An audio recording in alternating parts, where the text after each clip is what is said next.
semua. Jadi hari ini kita masuk dalam pertemuan ketiga, tapi khusus diri itu masuk pertemuan kedua. Jadi kemarin itu kita sudah sempat bahas ini ya, berhitung sama deret angka. Nah, kemarin juga ada sedikit 1-2 nomor kita bahas di soal cerita.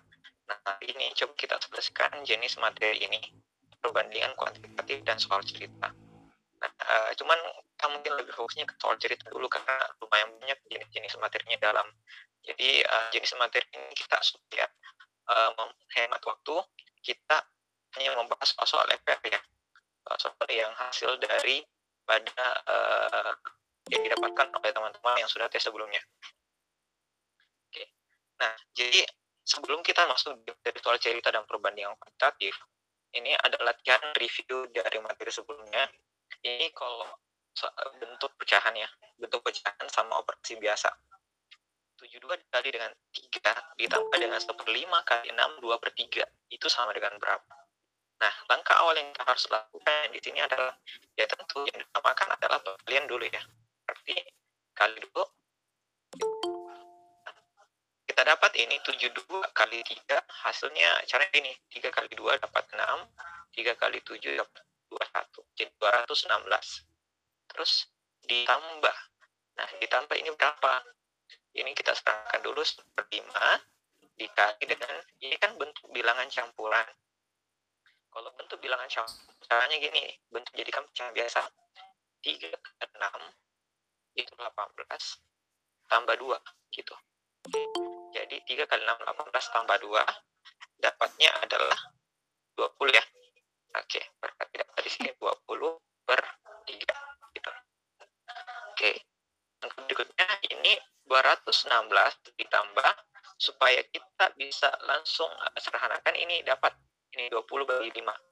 20/5 kan bisa ya jadi 4. Jadi sisanya ini adalah 4/3 gitu. Nah, ini tips untuk teman-teman supaya kita memperhemat waktu. Kalau ada soal seperti ini, perhatikan saja 4/3 ini adalah ketika dibuatkan dalam pecahan bentuk desimal, dia itu berapa koma berapa. Ya, contohnya gini misalkan 216 ditambah ini 4/3 itu kan kita prediksi 1,sekian ya. Tidak usah perinci berapa 4/3, yang jelas bisa diprediksi. Berarti 1,sekian. Sehingga ketika saya tambahkan 216 tambah 1, berarti 217, sekian. Maka jawaban yang paling mendekati adalah ya bagian B. Oke, kayak gitu ya. Jadi ini bentuk review soal sebelumnya. Jadi intinya kalau untuk soal di berhitung itu adalah harus diutamakan dulu yang mana ketika misalkan dihadapkan dengan kali, terus kurang, tambah, bagi, berarti diutamakan dulu kali dengan bagi. Nah, cuman kalau misalkan dihadapkan kali dengan bagi, saya sarankan adalah bagi ya. Kenapa? Karena sesuatu angka yang mudah untuk dihitung itu adalah ketika angkanya kecil. Oke? Ketika angkanya kecil. Dan yang bisa membuat angka kecil adalah pembagian. Bukan kali ya. Kalau kali itu membuat angka besar. Begitu intinya kalau misalkan kita mengarah kepada operasi-operasi sederhana seperti ini. Jadi buat angkanya itu mengecil dulu. Kalau memang sudah bisa dikecilkan, tapi kalau tidak bisa sampai di situ saja. Gitu ya. Tapi kalau bisa dikecilkan terlebih dahulu, baru gunakan operasi. Entahkah operasi perkalian atau pembagian, gitu ya. Oke, itu sedikit review dari materi sebelumnya. Nah, sekarang kita langsung masuk saja. Tadi kan sempat saya katakan bahwa hari ini kita coba selesaikan soal cerita ya. Dimana soal ceritanya fokus ke soal FR yang berdasarkan yang sudah beredar kemarin ini. Ada beberapa soal FR yang sudah beredar. Cuman saya sudah siapkan dalam bentuk model soalnya. Cuman ini bukan soal aslinya, hanya mirip lah. Itu berdasarkan dengan bayangan-bayangan yang diberikan oleh teman-teman yang sudah ujian. Oke, nah sekarang kita mulai saja. Soal cerita. Jadi soal cerita perlu diingat bahwa soal cerita itu adalah suatu soal matematika yang dibentuk dalam model konteks soal cerita. Biasanya soal-soal cerita ini mengarah kepada permasalahan dalam sehari-hari. Gitu ya. Banyak sekali soal cerita yang sebenarnya bisa dibuat gitu. Cuman beberapa yang sering muncul dalam soal SKD itu ini ya, yang pertama itu adalah soal ini, perbandingan senilai dan berbalik nilai. Maksudnya perbandingan senilai dan berbalik nilai, mungkin teman-teman sudah tahu bagaimana itu bentuk perbandingan senilai sama berbalik nilai. Contohnya kayak gini, bisa dilihat soalnya. Soalnya ini juga filenya saya sudah kirim di grup ya. Jadi tidak usah mencatat lagi soal, nanti sisa jawabannya ditulis. Oke, nah di sini pertanyaannya, suatu perusahaan konvensi mampu memproduksi sebanyak 120 potong pakaian selama 6 hari. Berapa banyak jumlah pakaian yang mampu diproduksi selama 21 hari? Nah, jadi supaya mudah kita menyelesaikan, sederhanakan dalam model kayak gini. Jadi kalau 120 potong, berarti itu membutuhkan berapa? 6 hari, gitu ya. Oke, nah pertanyaannya adalah berapa banyak pakaian atau jumlah pakaian, jadi berapa banyak potong pakaian, itu kalau harinya 21 hari, gitu. Oke, nah model-model bentuk perbandingannya seperti ini. Nah, cuman di sini kita tidak bisa lanjut kalau tidak kita ketahui dulu apakah ini masuk perbandingan senilai atau berbalik nilai. Nah, selanjutnya silakan perhatikan bagaimana membedakan perbandingan senilai sama berbalik nilai. Gampang kok, misalkan gini. Kalau senilai itu kan polanya sama ya. A maka B, C maka D. Kayak tadi ini ya, gitu ya. Jadi A ini A-nya, ini B-nya, C, D, gitu ya. Nah, berbalik nilai pun begitu. Berbalik nilai. A ke B, C ke D, gitu. Cuman ini antara A dengan C ini sama-sama jenis ya. Kalau A itu kecepatan, berarti C juga berbicara tentang kecepatan. Kalau B itu berbicara tentang waktu, berarti D juga berbicara tentang waktu, gitu ya. Nah, sekarang ciri khas daripada senilai itu ketika gini. Ketika angka daripada B dan D, atau dari yang ini ya, yang sejenis persoalan, misalkan persoalan waktu, meningkat atau jumlah meningkat ya dari B ke D.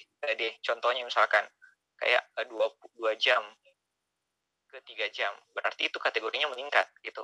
Tapi 2 jam ke 1 jam berarti kategorinya menurun. Bisa disimpulkan adalah kurang. Oke? Oke, sekarang kalau A ke C juga meningkat. Misalkan kecepatannya itu meningkat, misalkan 20 km per jam, berikutnya 30 km per jam. Berarti itu juga meningkat. Nah, kalau sama-sama meningkat, maka itu senilai. Begitupun dengan ini. Kalau sama-sama menurun, kalau sama-sama menurun atau berkurang, berarti itu juga senilai. Oke, paham sampai sini? Nah, sebentar saya akan buka sesi tanya jawab ya. Silahkan sebentar bertanya kalau tidak dipahami. Nanti saya ulangi. Nah, kemudian kalau berbalik nilai. Kalau berbalik nilai itu, misalnya di sini, ini tuh angkanya meningkat. B ke D itu menurun. Tuh. Nah, ini ada yang meningkat, ada yang menurun. Begitupun sebaliknya, kalau di sini menurun, di sini meningkat. Nah, berarti itu masuk kategori berbalik nilai. Nah, terus triknya bagaimana? Nah, triknya kayak gini. Kalau misalkan ada soal kayak gini, kalau kita sudah tahu bahwa dia itu senilai, maka caranya itu adalah bagi dulu, baru kali. Kalau berbalik nilai, itu kali dulu, baru bagi. Nah, apa yang dibagi, apa yang dikali, apa yang dikali, apa yang dibagi, gitu ya. Nah, yang dikali itu, cek ini saja di atas A, yang ini ya. Ini A, jadi A bagi B, terus tergantung di sini apa yang ditanyakan, C kah atau D, terserah. Jadi kalau C yang ditanyakan berarti kali D. Kalau D yang ditanyakan berarti kali C gitu ya. Begitu dengan ini berarti A kali B bagi D gitu ya. Nah, posisinya misalkan ini yang ditanyakan, C yang ditanyakan gitu ya. Oke. Supaya lebih jelasnya langsung saja kita mulai. Saya ulangi ya. Jadi kalau senilai itu bagi dulu baru kali. Kalau berbalik nilai itu kali dulu baru bagi. Oke. Jadi senilai bagi dulu, berbalik nilai kali dulu. Itu harus diingat. Nah, itu kuncinya untuk bisa menjawab soal perbandingan senilai berbalik nilai dengan mudah.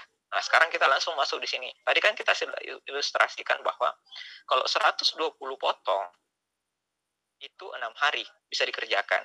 kira-kira berapa potong yang bisa dikerjakan ketika bertambah harinya 21 hari. Nah, sekarang kita cek apakah dia senilai atau tidak berbalik nilai. Persoalan waktu, dia meningkat ya, dari 6 ke 21. Nah, sekarang kita prediksi. Saya mau tanya, silahkan aktifkan audionya. Kalau misalkan di sini 120, dan harinya bertambah 21, kira-kira X-nya di atasnya 120 atau di bawahnya 120? Di atas. Oke, di atas. Berarti saya bisa katakan bahwa itu meningkat ya. Jadi 120 meningkat ke atas. Nah, karena sama-sama meningkat, maka jawabannya adalah, ingat kalau senilai berarti bagi dulu, baru kali, gitu. Nah, berarti masukkan semua nilainya, 120, berarti 120, 6, dan 21. Gitu ya. Berarti dapatlah 120 bagi 6, dapatnya 20 dikali 21. 2 kali 21, 42, tambah 0, gitu. Jadi 420. Jawaban yang tepat, bagian B. Oke, bisa sampai di sini? Silakan kalau ada yang mau ditanyakan.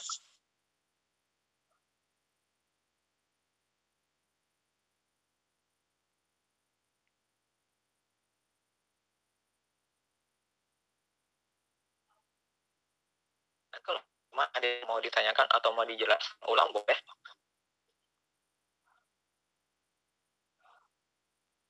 Ini dipastikan dikuasai ya. Kalau karena berdasarkan informasi dari teman-teman yang sudah tes, itu sering disebutkan ini bahwa keluar perbandingan senilai dan berbalik nilai. Cuman kita tidak tahu apakah dia keluar dua-duanya atau salah satunya saja.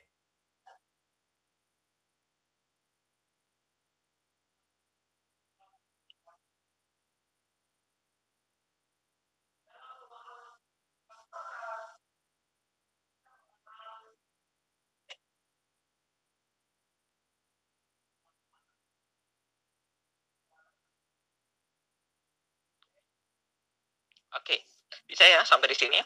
Nah, kemudian kita lanjut. Untuk teman-teman yang mau menulis, saya mungkin akan berikan kesempatan untuk menulis ya. Tapi kalau misalkan ada yang kelewatan, nanti ini mungkin kan ada rekamannya bisa dilihat ulang gitu. Tapi kalau misalkan ada yang sambil mencatat mau dicek ulang, tidak ada masalah. Nanti kita kembali. Oke, sekarang kita masuk di soal nomor 2. Masih tetap sama, masih perbandingan senilai dan berbalik nilai.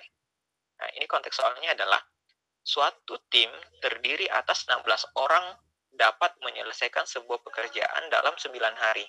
Berarti ilustrasinya gini, 16 orang menyelesaikan 9 hari. Gitu ya. Nah, bila 4 orang dari tim tersebut tidak dapat bekerja karena sakit, berarti kalau 4 orang tidak bekerja, berarti sisa berapa? Yang sebelumnya 16, berarti sisa 12 orang ya. Oke, 12 orang, kemudian berapa hari yang dibutuhkan. Cuman di sini tambahan hari, sebentar kita cek ini ya. Kita harus tahu dulu, kira-kira kalau sisa 12 orang, berapa hari yang dibutuhkan. Nah, kita cek lagi, apakah dia perbandingan senilai atau berbalik nilai. Sini kita ketahui, 16 ke 12 itu menurun ya. Nah, terus di sini, harinya, kita prediksi. Kalau 16 orang 9 hari, kira-kira kalau 12 orang, waktunya itu dia lebih tinggi dari 9 hari atau di bawah 9 hari? Di atas 9 hari. Di atas 9 hari.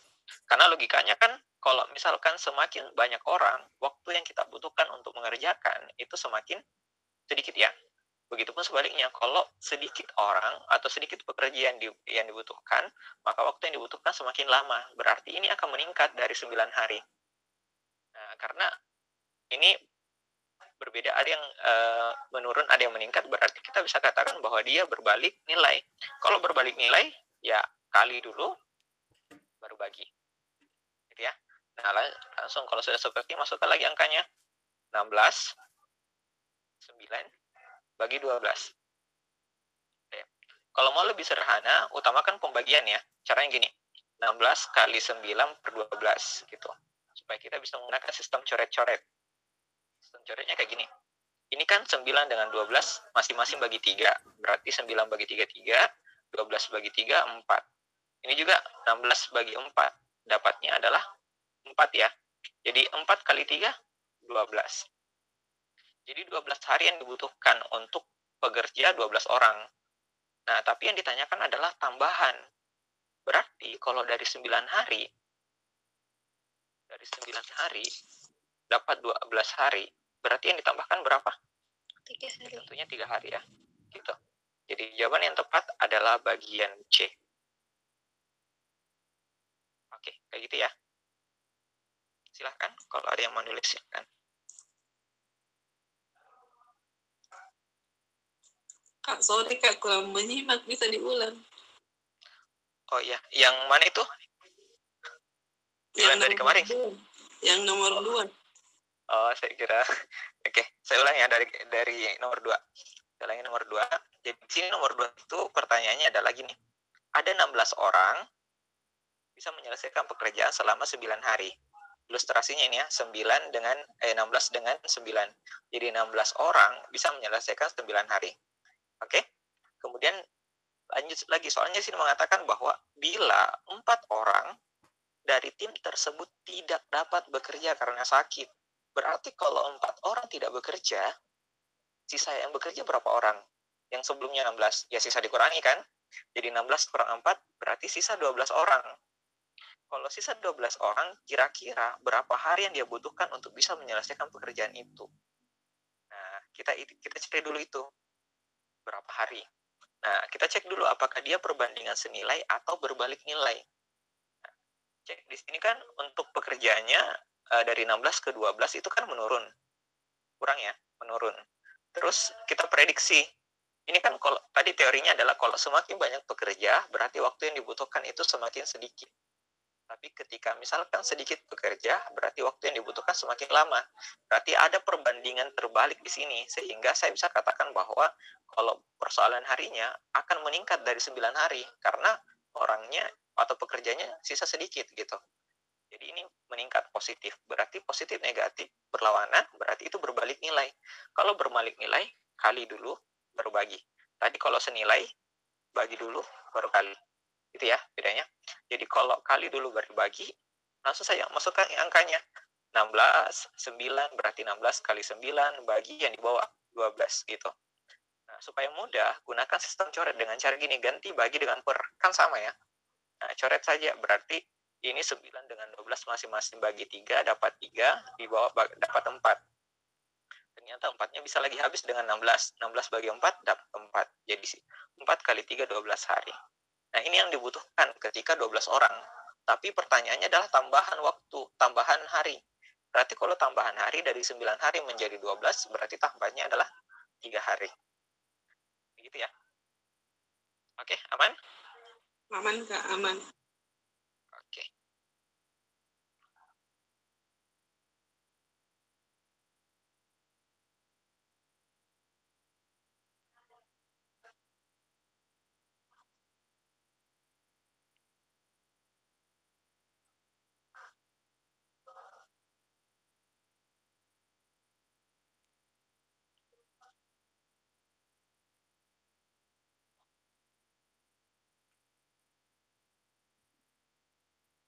Oke, jadi itu ya konsepnya untuk perbandingan senilai sama berbalik nilai. Kuncinya adalah itu tadi, kalau dia senilai, bagi dulu, baru kali. Kalau berbalik nilai, kali dulu, baru bagi. Gitu ya, ini kuncinya. Oke, itu ya. Nah, itu yang pertama di soal cerita, materi pertama ya, yang muncul kemarin. Nah, sekarang kita masuk di materi yang kedua. Nah, kita fokuskan saja ke soal-soal FR-nya. Karena banyak sekali soal cerita, cuman kita kerucutkan saja yang utamakan dulu yang sering muncul. Nah, sekarang kita masuk di menghitung banyaknya cara. Nah, ini mungkin teman-teman pernah lihat yang mengatakan bahwa wah keluar ternyata soal permutasi, kemudian ada juga permutasi siklis dan sebagainya, atau menyusun tempat duduk berapa cara dan sebagainya. Nah, di sini coba kita pahami dulu ya, menghitung banyaknya cara itu ada dua ya, tergantung kondisinya. Misalkan ketika posisi duduknya itu sejajar, begini ya, sejajar lurus saja gitu. dan ada posisi duduknya itu adalah melingkar. Oke. Oke, kalau melingkar modelnya mungkin seperti ini. Gitu ya. Oke. Jadi ada dua jenis kalau menghitung banyaknya cara. Menghitung banyak cara posisi duduk itu yang ini ya. Sejajar sama melingkar. Kalau sejajar, triknya adalah kalau sejajar itu triknya adalah gini.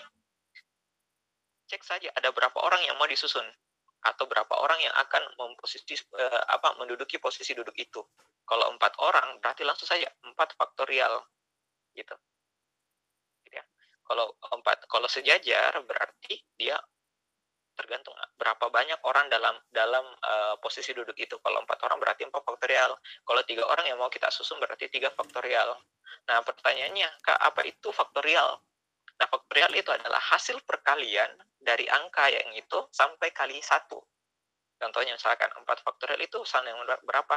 Berarti 4 kali 3 kali 2 kali 1 ya. Jadi faktorial, ini tanda seru itu namanya faktorial. Kalau tanda dalam bahasa Indonesia itu bukan ya.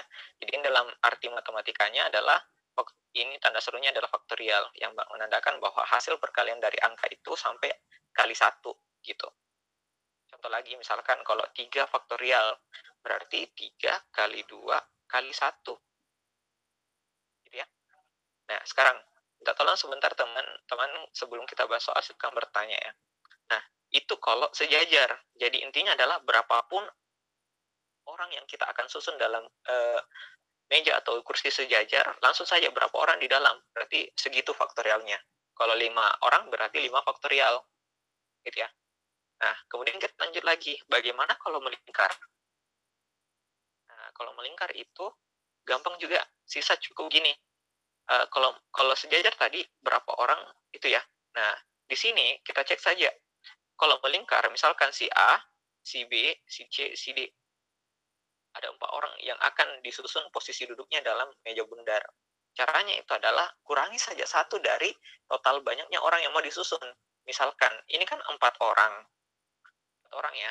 Berarti kurangi saja 1. Kurang 1 baru faktorial gitu. Jadi hasilnya adalah 3 faktorial. 3 faktorial berapa? 3 kali 2 kali 1. Hasilnya adalah 6. Gitu ya. Bisa sampai di sini? Satu lagi, misalkan kalau dalam meja bundar itu ada misalkan ada 6. Si A, si B, C, D, E, F. Berarti hasilnya ini adalah 5 faktorial. Karena 6 orang kurangi 1. Jadi 5 kali 4 kali 3 kali 2 kali 1. Hasilnya dihitung lagi sebentar. Gitu ya. Oke. Sampai di sini ada pertanyaan sebelum kita latihan soal? Silakan.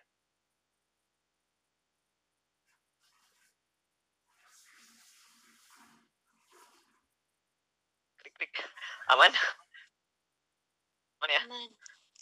Aman, Oke. aman, hajar. Minta tolong merespon ya. Jangan sampai saya merasa sendiri dalam keramaian. Ya. Kalau dia berarti mengerti aman itu. Oke. Nah, sekarang coba kita langsung latihan soal. Misalkan kayak gini. Nah, ini soal cerita ini. Colek Kak Intan sama Kak Lina. Ini sebuah rapat diselenggarakan di sebuah meja bundar. Dihadiri 6 orang, yaitu direksi 1 orang, HRM, SPV, GA, Finance, dan Engineering. Tentukan berapa banyak cara mereka dapat duduk. Jadi posisinya ini, ada 1 orang direksi, kemudian HRM, ada HR Manager, kemudian SPV Supervisor, General Affair, kemudian Finance, sama Engineering. Nah, kira-kira ketika 6 orang ini duduk dalam posisi melingkar, ada berapa cara atau berapa banyak cara menyusun meja bundar ini? Oke, sebelum saya jawab, saya berikan kesempatan buat teman-teman. Silakan. Jawabannya apa? B, 120.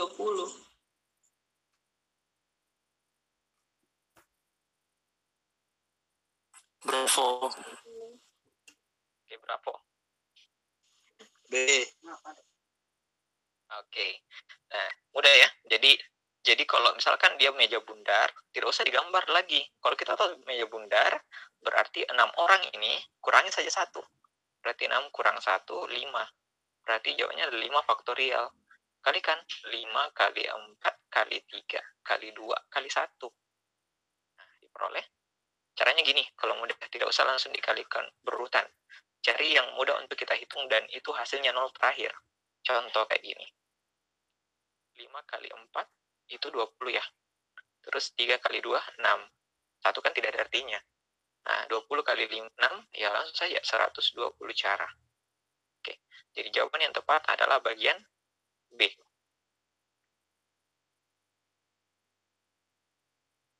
Oke, bisa ya sampai di sini?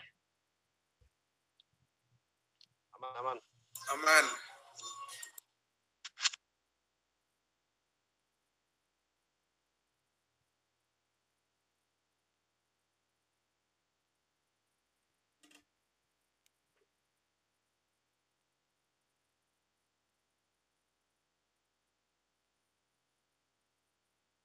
Oke, itu ya. Jadi intinya adalah di apa namanya? Dikurangi saja 1 kalau meja bundar. Nah, sekarang coba saya tingkatkan soalnya. Maksudnya saya tingkatkan level soalnya. Misalkan gini, itu kan tadi tidak ada syarat-syaratnya ya. Nomor 2, silakan perhatikan. Sebuah rapat diselenggarakan di sebuah meja bundar dihadiri oleh 6 orang, yaitu sama tadi ya, satu direksi, HRM, SPV, GA, Finance, dan Engineering. Tentukan berapa banyak cara mereka duduk jika ini GA, Finance, sama SPV harus duduk berdampingan. Berarti harus duduk berdampingan. Jadi kalau saya ilustrasikan kayak gini. Misalkan ini direksi ya. Kemudian ada namanya, kemudian HRM, terus ada engineering, di sini GA, finance, sama SPV. Nah, ini SPV, finance, sama GA itu tidak boleh dipisahkan. Artinya tidak boleh dia ada satu kursi yang memisahkan ketiganya. Nah, berarti logikanya, berarti saya bisa katakan bahwa ini dihitung satu bagian. Gitu ya. Satu bagian. Artinya, berarti yang kita mau atur ini adalah berapa? 4. 4 ya. Nah, ini dihitung 1, berarti 2, 3, 4. Berarti hitungannya adalah 4 kurang 1 faktorial. Karena meja bundar, gitu ya. Berarti jadi 3. Nah, tapi tidak hanya itu ya. Nah, tidak hanya itu. Kenapa? Karena ini otomatis kan kalau SPV, finance, sama GA tidak menutup begini posisinya, bisa tertukar. Finance dulu baru SPV baru GA, atau GA dulu baru finance sama SPV gitu ya. Jadi banyak tukarnya. Maka caranya itu adalah gunakan dengan cara gini. Ada berapa yang menyatu, ada berapa yang tidak bisa dipisahkan. 3 orang ya. SPV, finance, 3. sama GA. Berarti langsung saja 3 faktorial. Nah, nanti ini hasil daripada ini dengan ini dikalikan. Nah, maka itulah banyaknya cara. Sehingga diperoleh gini. Hasilnya kan tadi 3 kali 2 kali 1 ya. Ini 3 kali 2 kali 1. Berarti diperoleh 6. Di sini 6 kalikan. Berarti 36. Jawaban yang tepat adalah delta.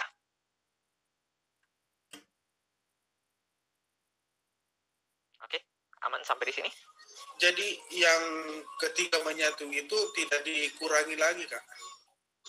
Karena sorry, dia Kak. macam Putus. Cek halo. ini, Kak. Halo. Yang ketiga orang ini yang selalu berdampingan ini tidak dikurangi lagi karena posisinya dia sejajar ya. Sorry Kak. Enggak jelas. Tolong diulangi tadi. Yang 3 orang yang berdekatan ini kan ada 3 orang. Iya. Hitungannya ini sejajar ya, Kak? Iya, sejajar. Jadi langsung saja faktorial.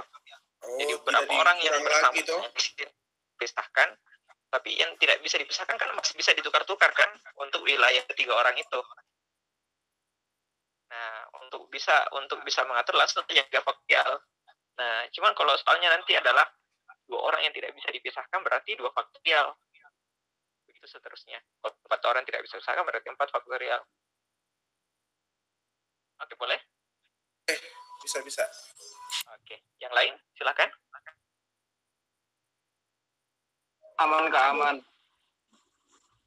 Jadi itu Kak yang tidak bisa ditukar-tukar dianggap sebagai posisi yang sejajar. Ya, halo, kenapa? Ya, Aman.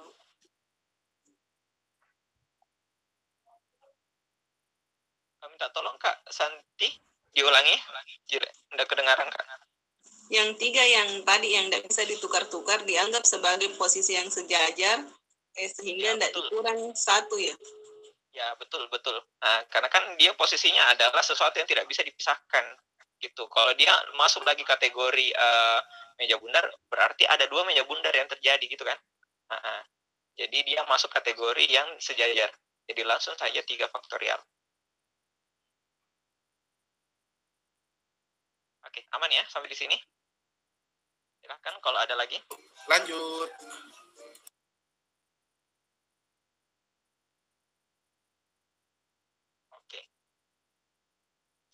Oke, kalau begitu kita lanjut lagi. Nanti ada contohnya kok yang lain.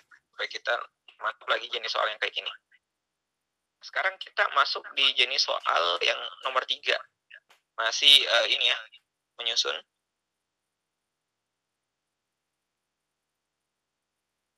Oke, di sini nomor 3 pertanyaannya adalah Sony, Arman, Joko, Budi, dan Rizky kursi yang sejajar. Nah, berarti kursinya sejajar ini. Jika kursi yang tersedia 5 kursi, ada berapa banyak cara bisa menyusun posisi duduk dari kelima orang tersebut? Nah, itu saya sampaikan tadi, kalau misalkan sudah kita tahu berapa orang kita mau susun dalam yang sama kursinya, berarti langsung saja, ini kan 5 orang, kursinya juga ada 5 orang, berarti langsung saja 5 faktorial. Gitu ya. Nah, 5 faktorial berapa? 5 kali 4 kali 3 kali 2 kali 1. Hasilnya berapa? Ini 20, terus ini 6, 20 kali 6 ya 120 cara. Jawabannya adalah bagian C.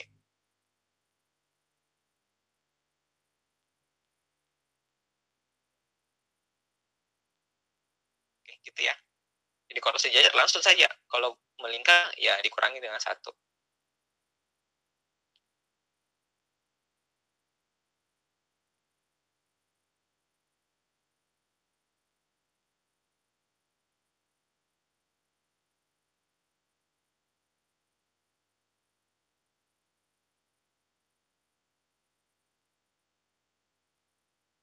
Oke, bisa ya sampai di sini? Lanjut. Sekarang kita masuk di soal nomor 4. Nah, nomor 4 ini sama kasusnya, cuman tadi saya tingkatkan lagi, ada syaratnya. Nah, silakan teman-teman coba dikerjakan. Kayak gini, Sony, Arman, Joko, Budi, dan Rizky duduk pada kursi yang sejajar. Jika kursi yang tersedia 5 kursi, ada berapa banyak cara bisa menyusun posisi duduk dari kelima orang tersebut jika Budi dan Arman tidak boleh dipisahkan? Nah, kira-kira jawabannya berapa? Silakan. Bukan Yang lain? Kita kalau tunggu dulu yang lain. seperti nomor 2.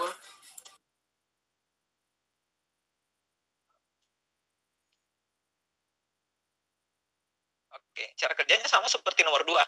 Cuman kalau nomor 2 kan melingkar. Ini sejajar. Jadi tidak ada yang kurang 1 gitu.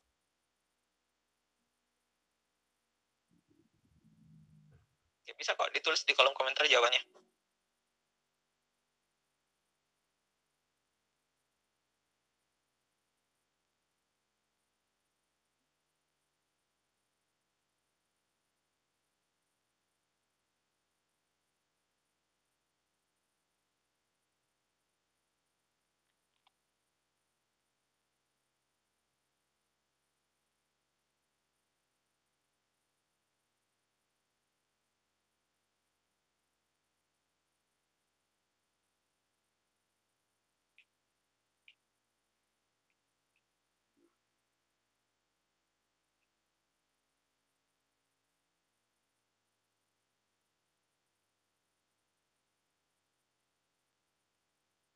Oke, jadi jawabannya itu adalah, oke, coba kita jawab ya. Nah, tadi kan kalau sejajar itu berarti 5 faktorial gitu.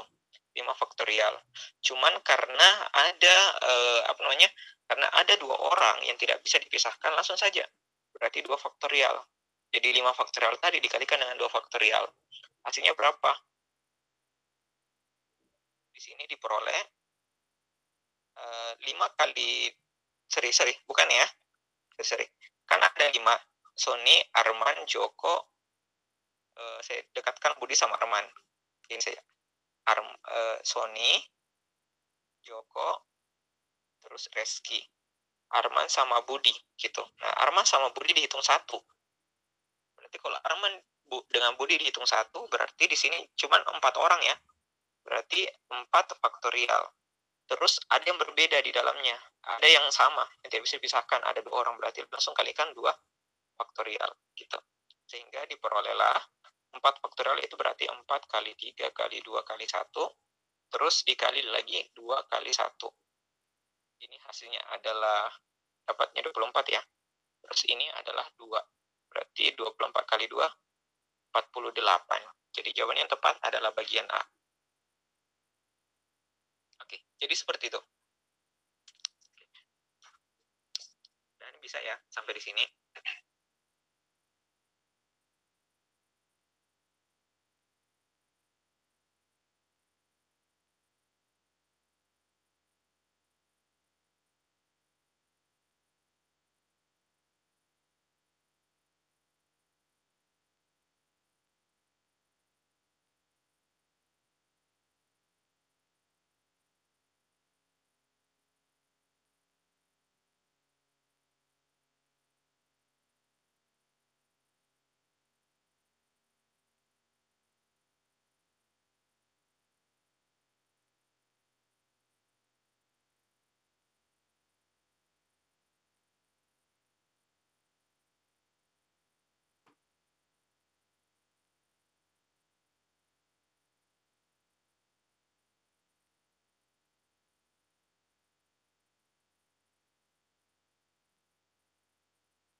Oke, nah sekarang kita lanjut lagi soal nomor 5.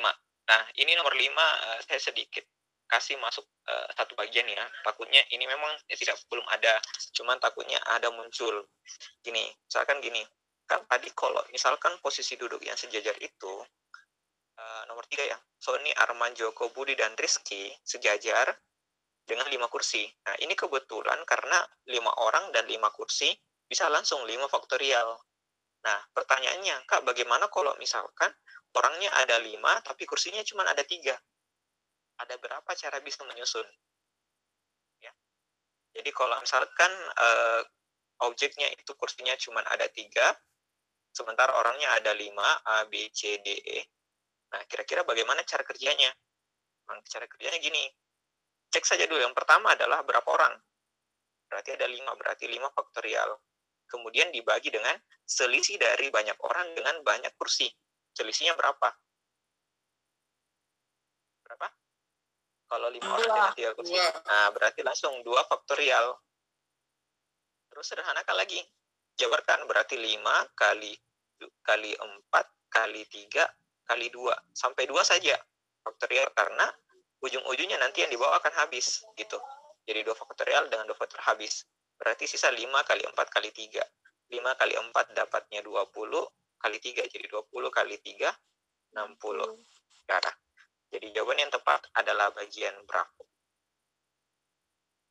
Gitu ya.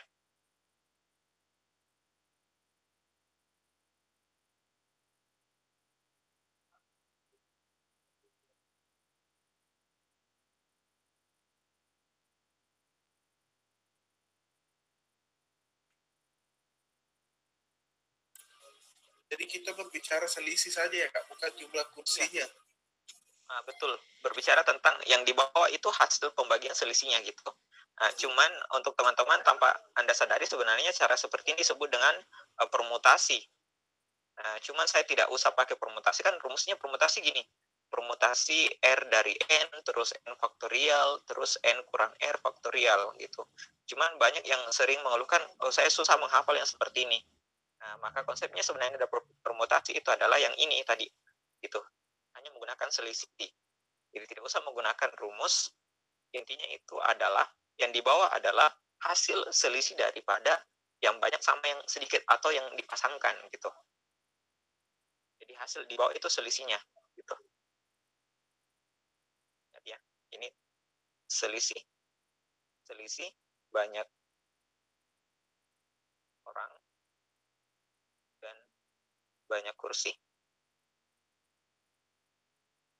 Gitu.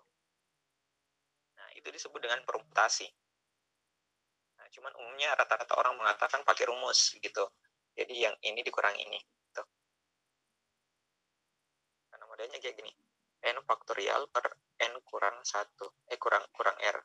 Di mana N itu ada yang ini 5 tadi, R-nya itu adalah yang 3 gitu. Jadi kurang 5 kurang 3 dapatnya 2. Nah, yang di atas itu N-nya udah yang besar atau yang 5 ini. Gitu ya. Jadi rumusnya seperti ini sebenarnya gitu. Jadi N faktorial per N kurang R per faktorial.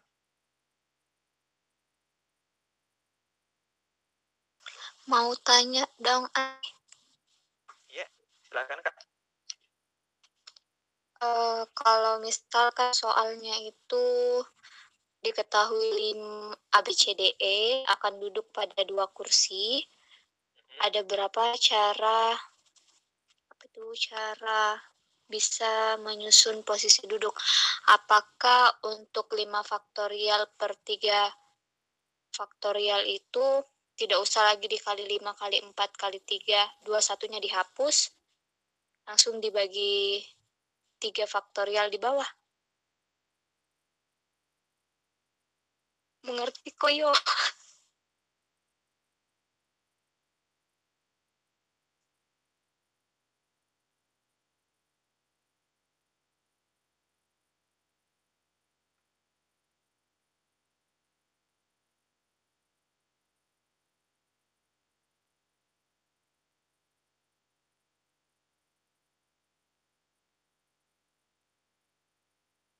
Bisa diulangi?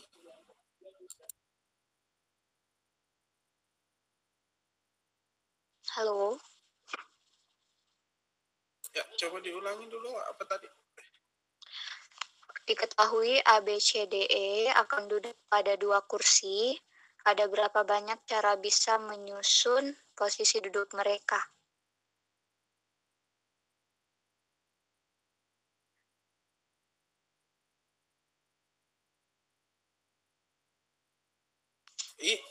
Kalau begitu kan dia kalau cuma 2 berarti dia 3 selisih kan?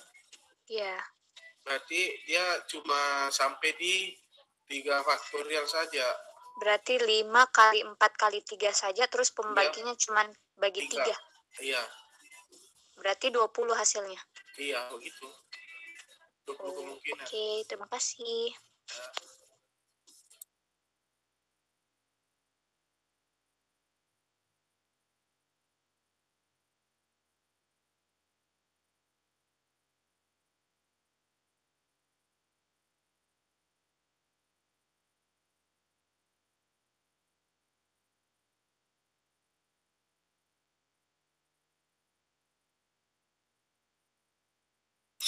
Kak Adi mana ini?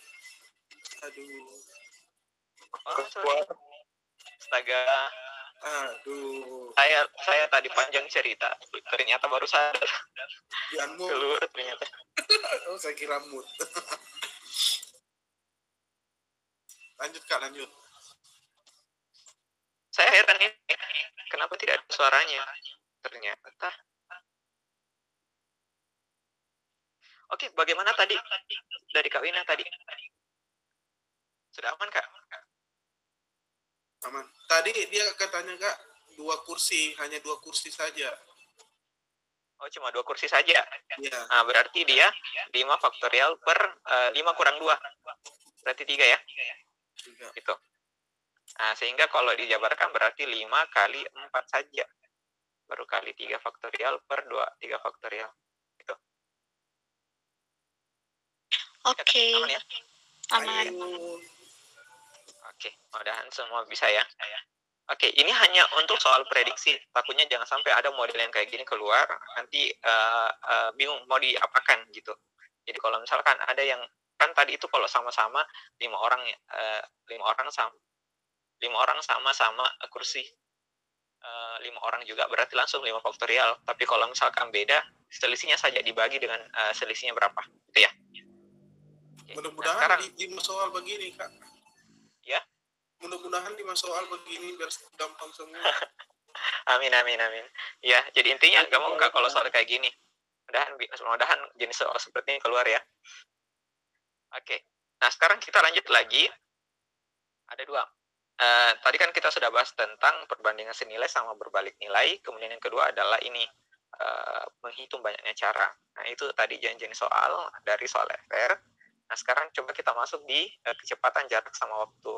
Nah, ini kecepatan jarak sama waktu hanya satu orang sih dari beberapa yang saya tanya ada keluar ini.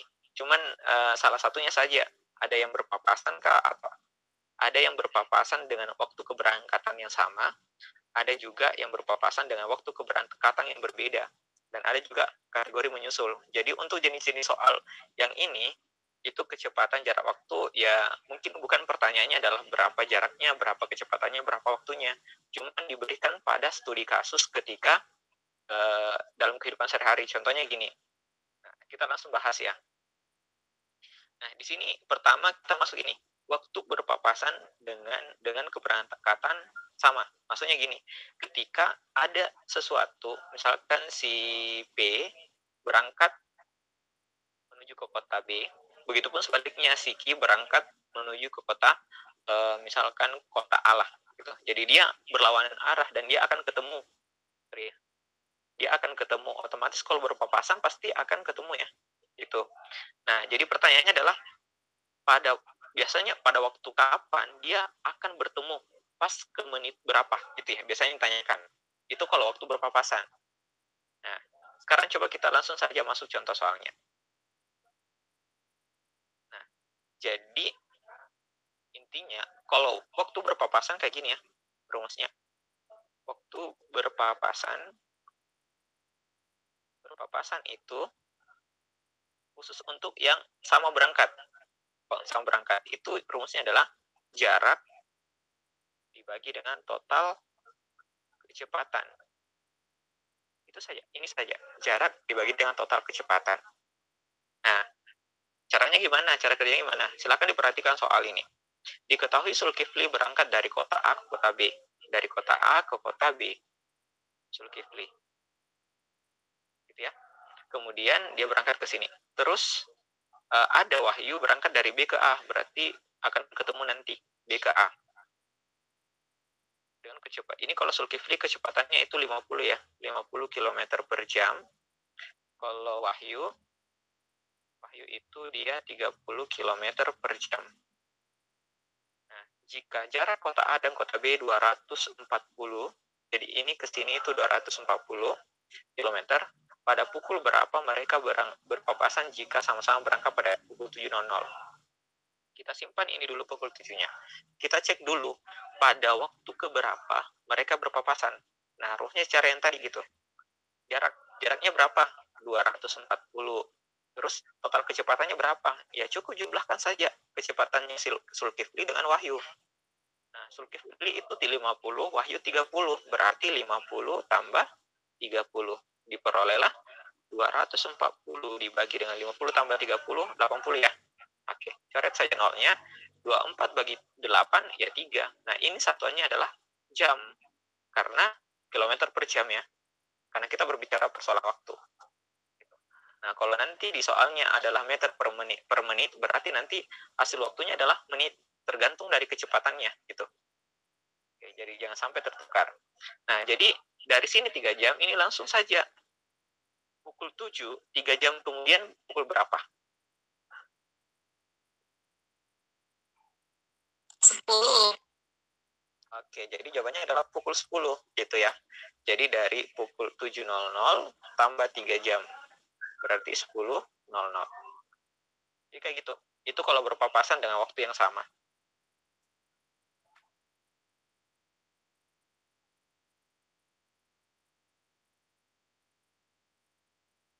Kak, kalau hasil baginya itu seumpama 2, atau 3, itu bagaimana? Oke. Nah, ya juga pernah dapat kasusnya kayak gini ya. 2, misalkan kita ambil berapa ya? 2,5 jam. Ini ya, Kak.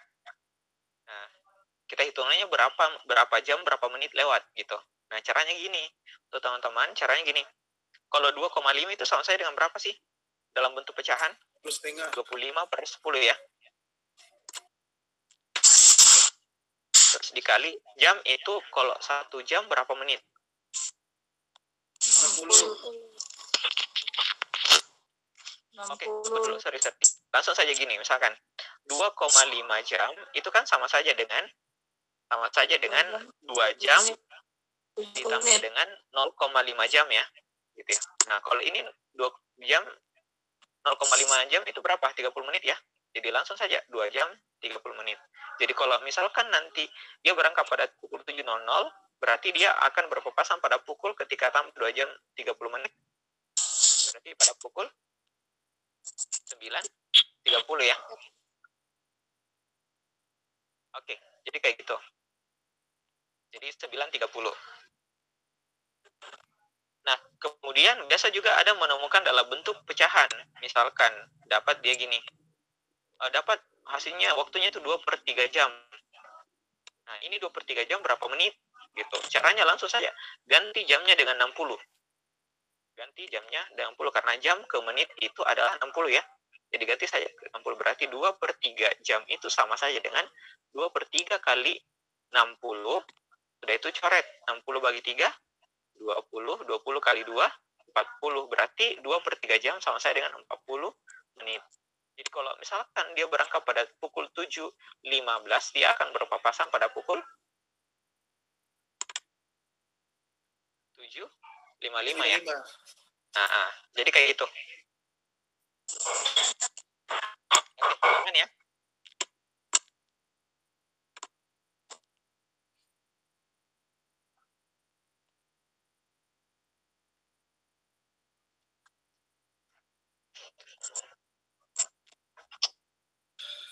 Bagaimana? Ini mau ditulis atau saya kembali ke soal yang tadi? Lanjut.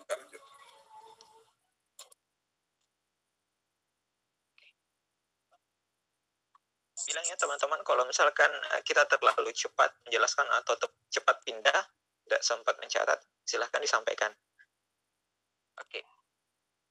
Nah, itu tadi ya, kalau dia waktunya bersamaan. Nah, ada lagi pertanyaan, bagaimana kalau waktunya berbeda? Maksudnya si A dengan si B sama-sama berangkat dengan waktu yang berbeda. Nah, contoh soalnya kayak gini. Dulu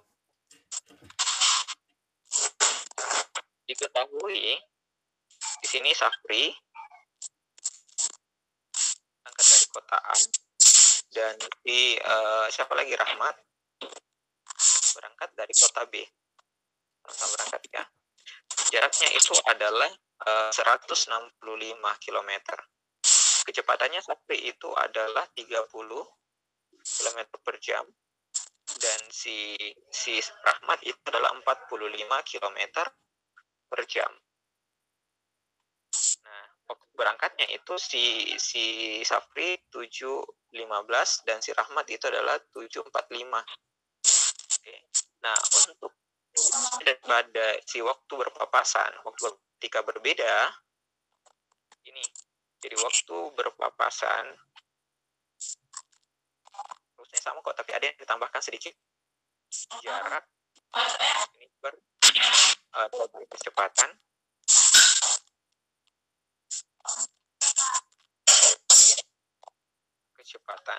Nah, di sini di atas di jaraknya dikurangi dengan kecepatan yang berangkat pertama. Saya sebut itu K1 ya. Ingat, kecepatan yang berangkat pertama K1 dikali dengan selisih waktu. Ini saja ditambahkan. Gitu ya. Jadi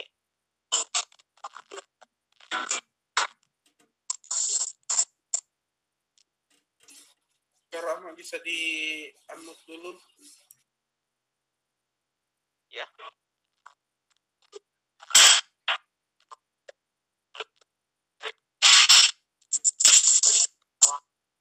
Oke, jadi itu ya. Jadi untuk waktu berpapasan dalam waktunya ketika dia berbeda, jadi jarak dikurangi dengan kecepatan yang berangkat pertama dikali dengan selisih waktu, terus bagi total kecepatan. Nah, langsung kita cek. Jaraknya kita dapat berapa? 165 dikurangi kecepatan yang berangkat pertama siapa?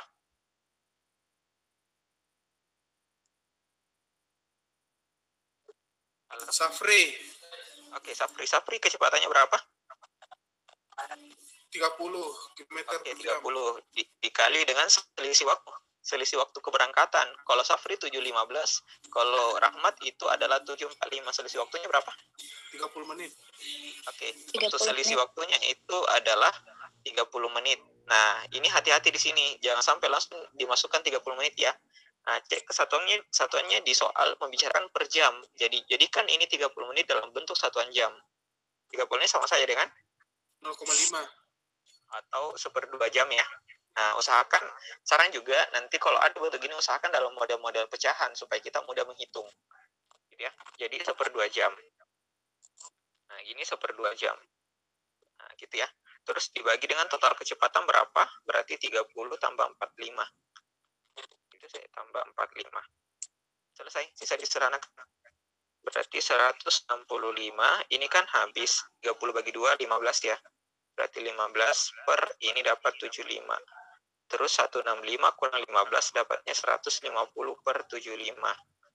Ini habis jadi 2. Satuannya karena waktu berarti jam. Nah, 2 jam ini itu ditambahkan pada orang yang berangkat belakangan. Siapa yang berangkat belakangan? Si Rahmat ya. 7.45. Berarti 7.45 tambah 2 jam. Sama dengan berapa? 9.45. Oke, 9.45. Jadi jawaban yang tepat adalah bagian perahu. Oke. Jadi dicek saja ya. Lihat-lihat karena kemungkinan soalnya tidak mungkin bersamaan atau ada dua-duanya. Mungkin bisa saja salah satunya yang keluar berpapasan dengan waktu yang sama atau dengan waktu yang berbeda.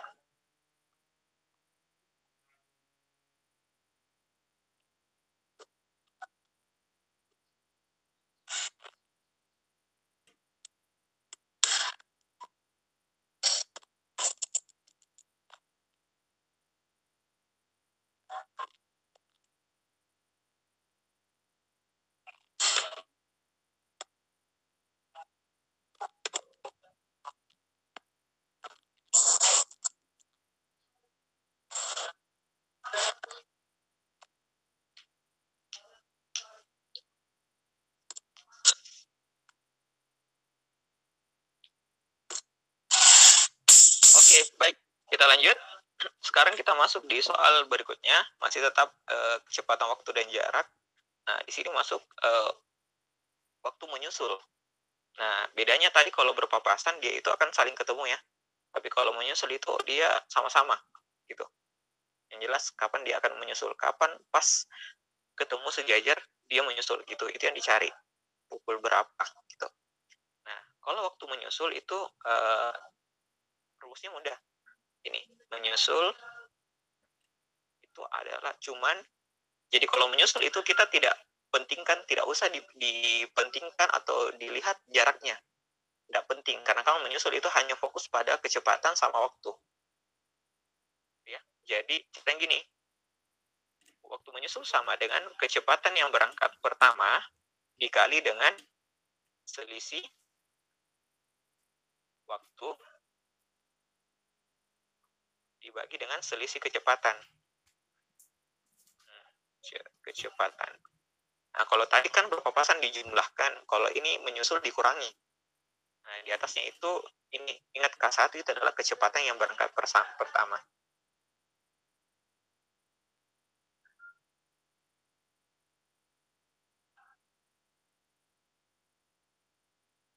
Kecepatan berangkat 1 atau kecepatan yang berangkat pertama.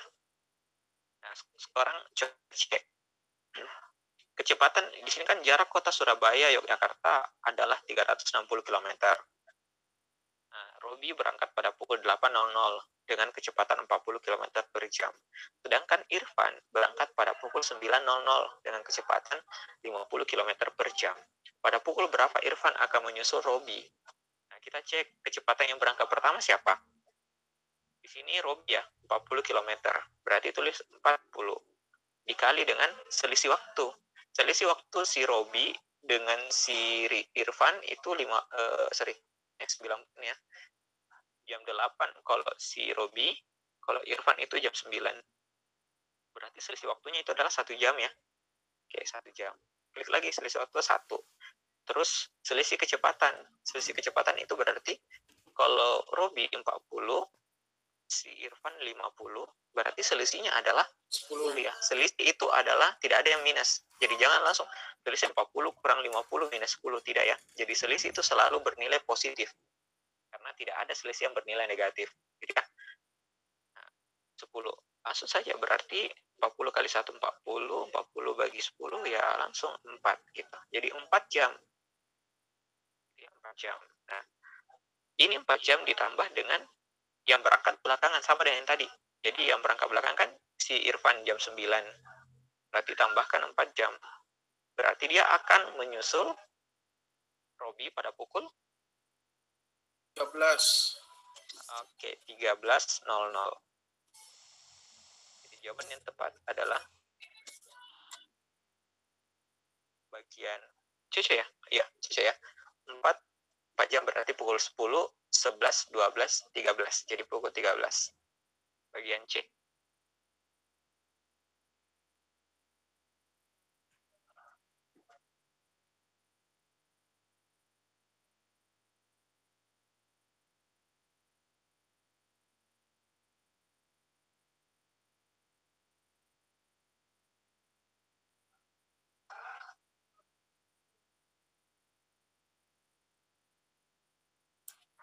Jadi kalau nunya harus jam ya Kak, bukan kadang menit bisa atau apa? Nah, ini tergantung di kecepatannya Kak. Kalau di kecepatan berbicara persoalan kilometer per jam, berarti nanti hasilnya waktunya adalah jam. Nah, jadi semua yang berbentuk menit ganti semua dalam jam. Begitupun nanti hasilnya. Kalau kita mau pakai 30, jadi ujungnya gini. Ini kan selisih waktu. Selisih waktu ini kan dia 8 jam, pukul 8 sama pukul 9. Selisih waktunya kan 1 jam. Kalau dalam hitungan menit 60 menit. Nah, biasa orang kalau kecolongan ketika misalnya ini pukul 8.00 dengan pukul 8.15. Nah, di sini kan selisihnya adalah 15 menit. Nah, kalau yang sini langsung dia simpan di sini. Nah, salah besar itu karena ketika kita simpan 15 menit di sini, angkanya akan berubah dan itu tidak akan dapat jawabannya. Kenapa? Karena satuannya berbeda. Satuannya di soal itu berbicara tentang kecepatan, berarti kita harus waktunya juga berbicara tentang jam. Kecepatan per jam ya, berarti waktunya berbicara tentang jam. Jadi harus sesuai. Tidak boleh berbeda, ada menit, ada jam, baru satu operasi. Paham ya Kak maksud saya? Nah, jadi kayak gitu. Nah, jadi kalau misalkan ada soal seperti ini, utamakan dulu. Kalau misalkan di soal bagaimana kalau soalnya 40 meter per menit. Nah, berarti yang 1 jam tadi ganti dengan bentuk satuan menit, yaitu adalah 60 menit. Kayak gitu. Oke, jadi tidak harus jam, tapi itu tergantung pada soal. Kalau dia berbicara jam, berarti kita harus pakai jam. Kalau menit, ya menit gitu. Oke.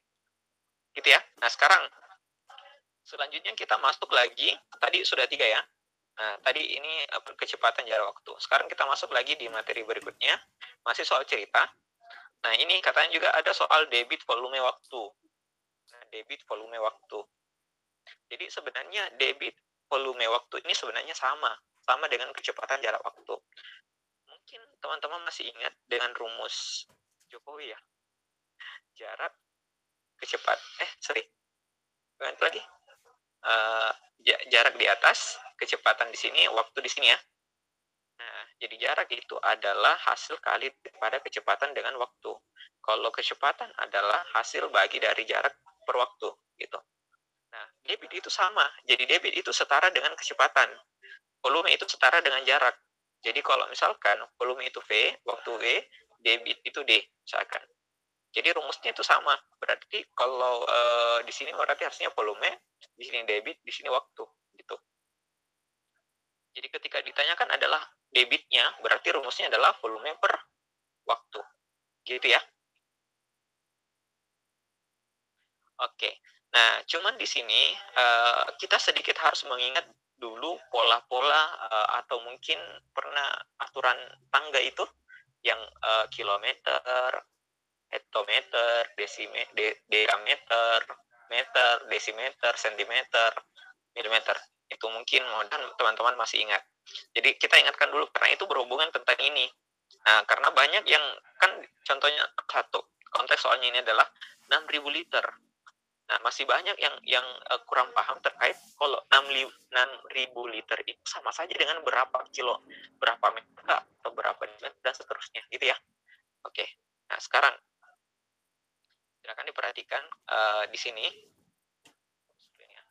Jadi susunannya ya, kalau tangga itu ada kilometer, ada hektometer, dekameter, terus meter, ada desimeter, ada sentimeter, kemudian ada milimeter. Nah, kalau pangkatnya 1 berarti itu adalah bentuk yang biasa. Dan biasanya kalau dia menurun dikali 10, kalau dia naik itu dibagi 10 ya. Gitu ya. Kalau dia menurun kali 10, kalau naik itu bagi 10. Nah, ada juga bentuk yang pangkat 2. Nah, biasa disebut dengan, kalau pangkat 2 itu adalah persegi. Gitu ya, persegi. Jadi kalau persegi, itu biasanya dalam bentuk yang panjang kali lebar yang hanya 2 dimensi. Nah, cuman kalau berbicara tentang debit, volume waktu, kalau berbicara tentang volume, berarti hubungannya berada pada pangkat 3, gitu. Oke, ada pada pangkat 3. Ini nyambung ya, takutnya sampai saya bicara lagi. Cek. Oh ya, halo? Oh, nyambung ya. Oke, nah sekarang kalau misalkan kayak gini, jadi kalau debit volume waktu itu berbicara tentang ini ya, pangkat 3 gitu. Nah sekarang liter itu setara dengan yang mana di sini? Jadi liter itu setara dengan ini, desimeter. Liter. Jadi liter itu satuannya adalah sama saja dengan desimeter. Jadi desimeter pangkat 3 sama saja dengan liter. Jadi kalau ada mengatakan bahwa oh saya beli bensin 2 liter, berarti maksudnya itu adalah 2 desimeter pangkat 3 gitu ya. Nah sekarang kalau sama tadi kalau menurun itu tadi kalau pangkat 1 dikali 10. Nah ini kalau pangkat 3 1 kali pindah dari misalkan meter ke desimeter, berarti itu harusnya dikali, karena pangkat 3 berarti kali 1000. Kalau naik berarti dibagi 1000. Itu ya, 1 kali naik. Berarti kalau 2 kali naik berarti 1 juta. Kalau 3 kali naik lagi berarti berapa namanya itu 1 M ya? Ya, 1 M. Kalau 3 kali naik, gitu ya. Nah, jadi seperti itu. Oke, sebelum kita masuk, ada pertanyaan sampai di sini, silakan.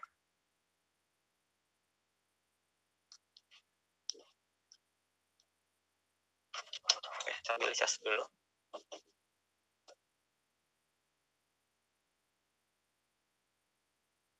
Sambil cas dulu.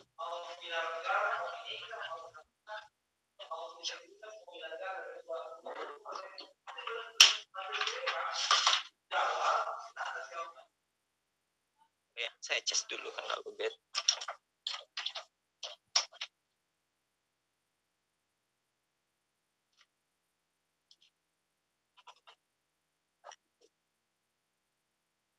Oke, nah sekarang kita masuk di contoh soal. Nah, misalkan nomor 1 pertanyaan gini. Suatu tangki minyak tanah berisi 6 liter seluruh minyak 6.000 liter ya. Minyak tanah tersebut dialirkan ke dalam drum selama 30 menit. Debit minyak tanah tersebut adalah berarti debit yang ditanyakan. Ingat kalau debit berarti volume per waktu ya. Nah sekarang kita cek dulu.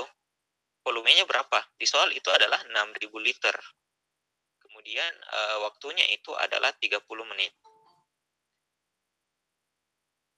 Ini liter. Nah, sebelum teman-teman kerjakan pakai rumus yang ini debit, kita harus ubah dulu satuannya, tergantung satuannya di soal apa. Di sini kan di soal mengatakan bahwa meter pangkat 3. Di sini berarti nanti ini yang volume ubah dari liter ke meter pangkat 3. Kalau yang jam itu ubah dalam bentuk, kalau yang menit ubah dalam bentuk jam. Jadi di sini berapa meter pangkat 3, di sini berapa jam. Kalau waktu kan kita tahu ya kalau 30 menit berarti 1/2 jam. Nah, sekarang kalau liter ini ke meter pangkat 3. Ingat, liter itu sama dengan desimeter pangkat 3 ya. Nah, berarti kalau dia mau menuju ke meter, ingat dia naik. Kalau naik apa dibagi? 1000. Nah, berarti 6.000 bagi 1.000 berapa? 6. Berarti volumenya 6.000 liter itu sama saja dengan 6 meter pangkat 3 atau 6 meter kubik. Nah, kalau waktunya berarti 1/2 jam. Nah, baru kita masukkan ke rumus. Berarti D sama dengan volume per waktu jadi 6/1/2. Hasilnya berapa? Nah, kalau mau cepat langsung saja kalikan ujungnya. 6 kali 2, 12. Selesai. Jadi jawaban yang tepat adalah bagian A. Oke, kayak gitu ya.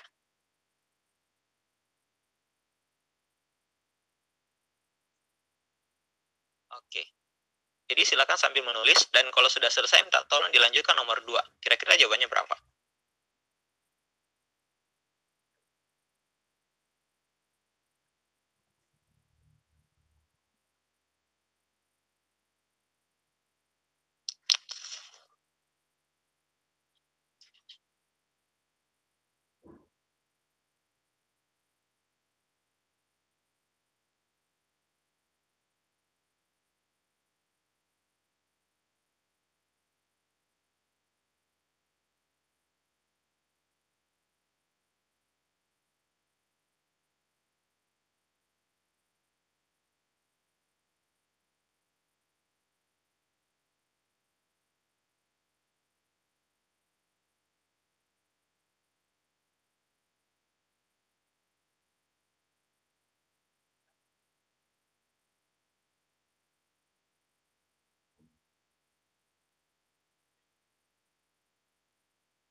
Oke, sudah?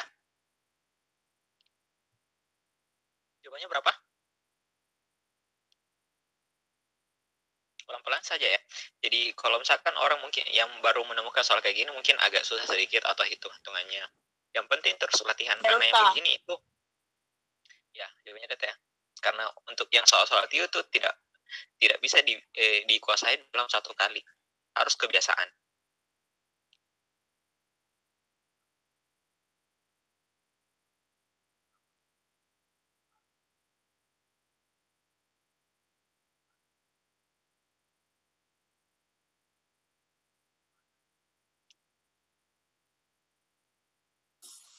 Gelap, Kak. Gelap? Oke, tunggu.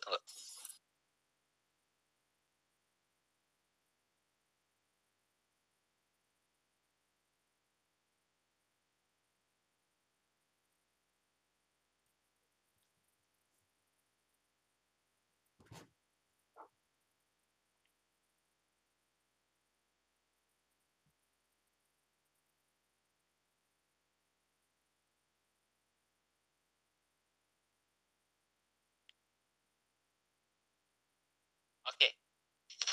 Nah, sekarang coba kita jawab ya.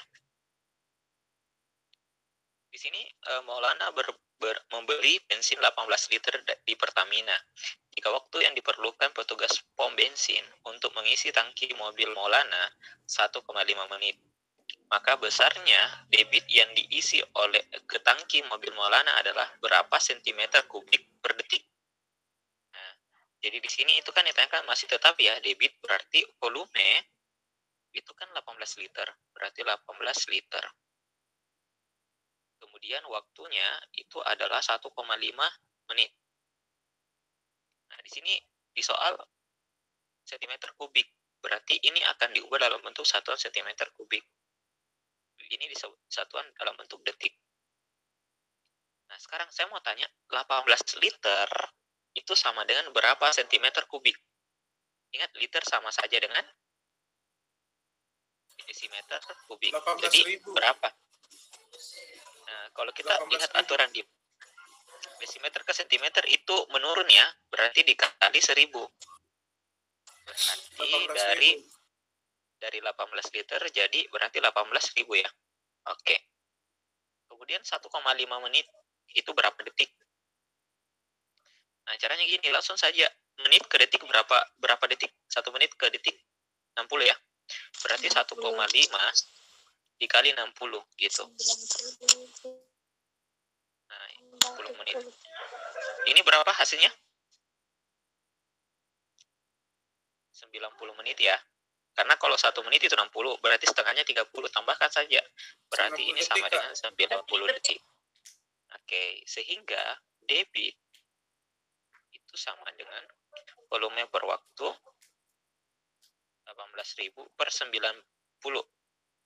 Coret ini 18 dengan 9, 2. Berarti 2. Bukan 200, Kak. Harusnya 200 ya? Iya, harusnya 200. Tunggu dulu kita cek.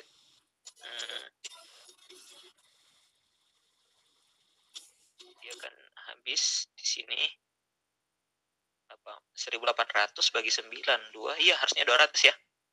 Harusnya 200. 200 cm kubik per detik. Oke, enggak apa-apa.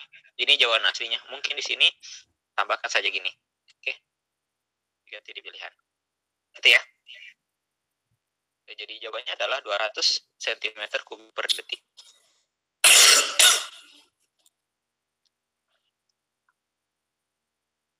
Oke, sampai di sini bisa ya. Persoalan debit, volume sama waktu itu mirip-mirip dengan rumusnya kecepatan, waktu, dan jarak.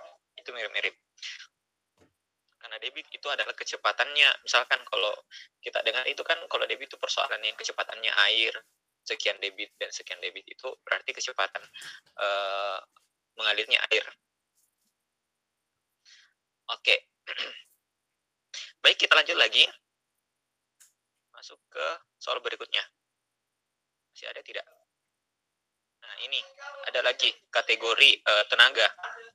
Nah, ini sebenarnya masuk di soal perbandingan, cuman saya pisahkan supaya bisa ditahu, oh jenisnya ini terkhusus.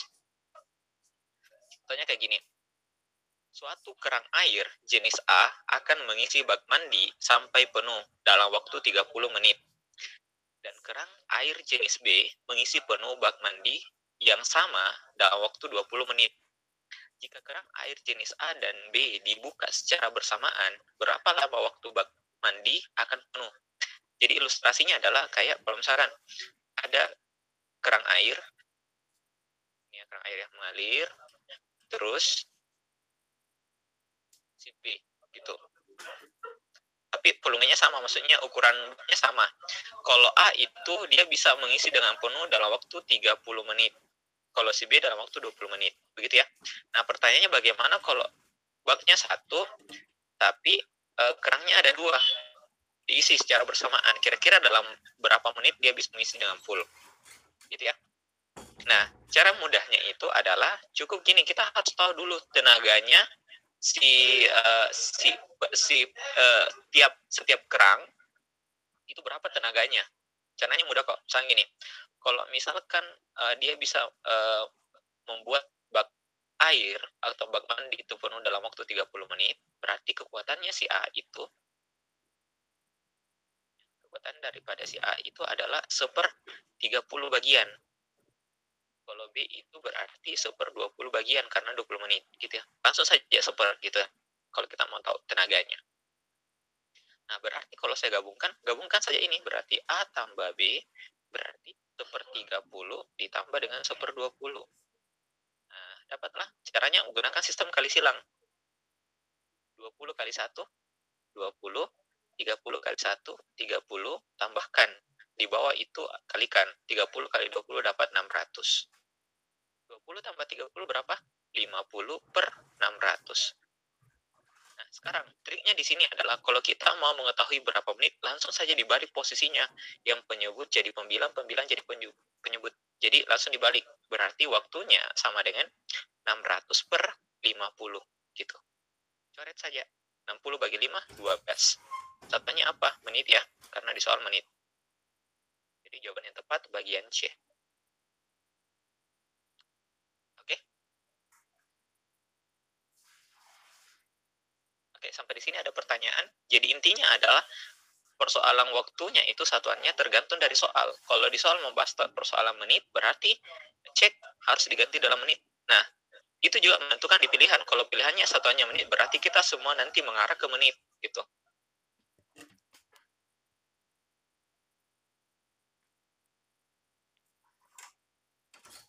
Oke, sampai di sini ada pertanyaan, silahkan.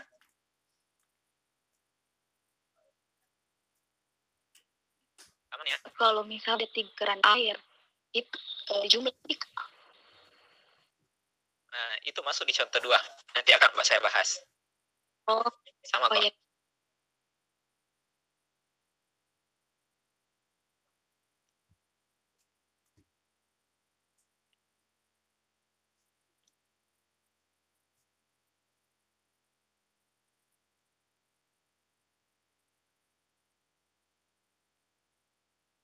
Oke, sudah ditulis?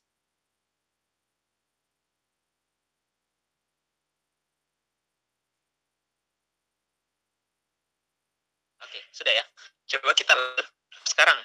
Tadi bagaimana kalau misalkan, tadi kan cuma satu kerang A saja, kerang B. Bagaimana kalau kerangnya itu ada 3 gitu. Kemudian kerang B-nya ada 2 gitu. Nah, caranya cukup. Tadi kan tenaganya si A itu adalah 1/30, si B itu adalah 1/20. Nah, caranya tadi kan dijumlahkan. Tapi sistem gini, kalau A tenaganya 1/30 dan banyaknya ada 3, berarti langsung saja 3 kali 1/30 ditambah dengan B itu ada 2, berarti 2 kali 1/20. Kayak gitu. Gitu ya. Dikalikan saja dengan banyaknya tenaga masing-masing. Kemudian sederhanakan ya. Dapat nanti jawabannya. Gitu ya. Nah, sama kasusnya ini soal nomor 2. Tapi soal cerita yang berbeda ya. Nah, seekor kambing menghabiskan stok makanan selama 120 hari. Sedangkan seekor kerbau mampu menghabiskan stok makanan selama 24 hari. Berapa hari akan habis jika stok makanan dimakan oleh 5 ekor kambing dan 3 ekor kerbau?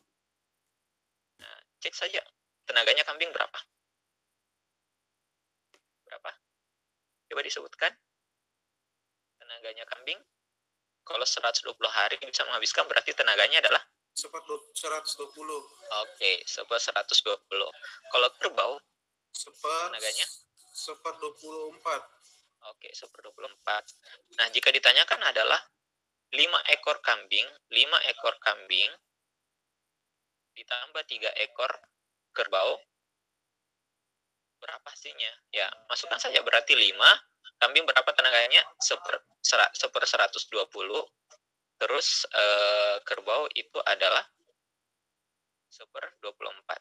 Sederhanakan. Ini kan saya bisa coret. Gitu ya. Masing-masing bagi 5, habis 5-nya di atas, berarti sisa 1/24. Ini bisa, tapi bisa langsung kalikan ini. 3 kali 1. Berarti 3/24. Kenapa saya tidak habiskan ke 24? Supaya langsung saya sederhanakan kayak gini. Gitu ya. Karena sama penyebutnya. Berarti 1/24 tambah 3/24. Penyebutnya sama, berarti bisa dijumlahkan. 1 tambah 3, 4/24. Nah, sehingga waktunya itu, ingat, dibalik saja. Berarti 24/4. Hasilnya 6 hari. Ya. Jadi jawaban yang tepat adalah bagian A. Oke, sampai di sini ada pertanyaan, silahkan.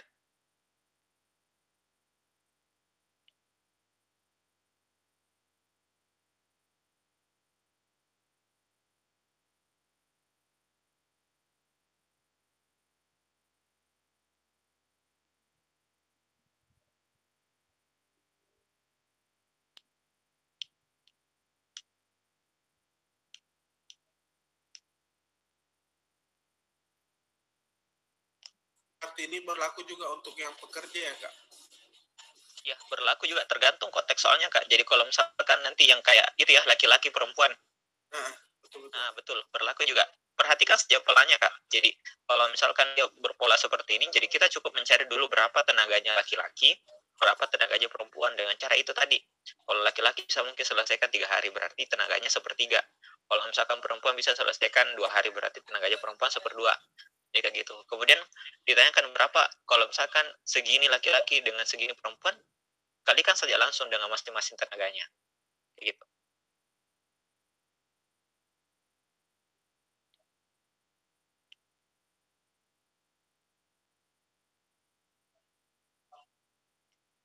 Itu kenapa ada yang bertanya, Kak, kenapa harus jadi seper gitu? Itu maksudnya seper itu adalah perbagiannya ya. Jadi kalau misalkan dia selesaikan kambing itu 120 hari, berarti saya bisa katakan dalam sehari itu bisa dia habiskan 1/12 bagian. Sorry, 1/120 bagian dalam sehari. Berarti kalau misalkan dalam 120 hari, berarti semuanya dia akan habiskan. Ya. Oke. Sebelum kita lanjut, ada pertanyaan sampai di sini, silahkan. Aman ya?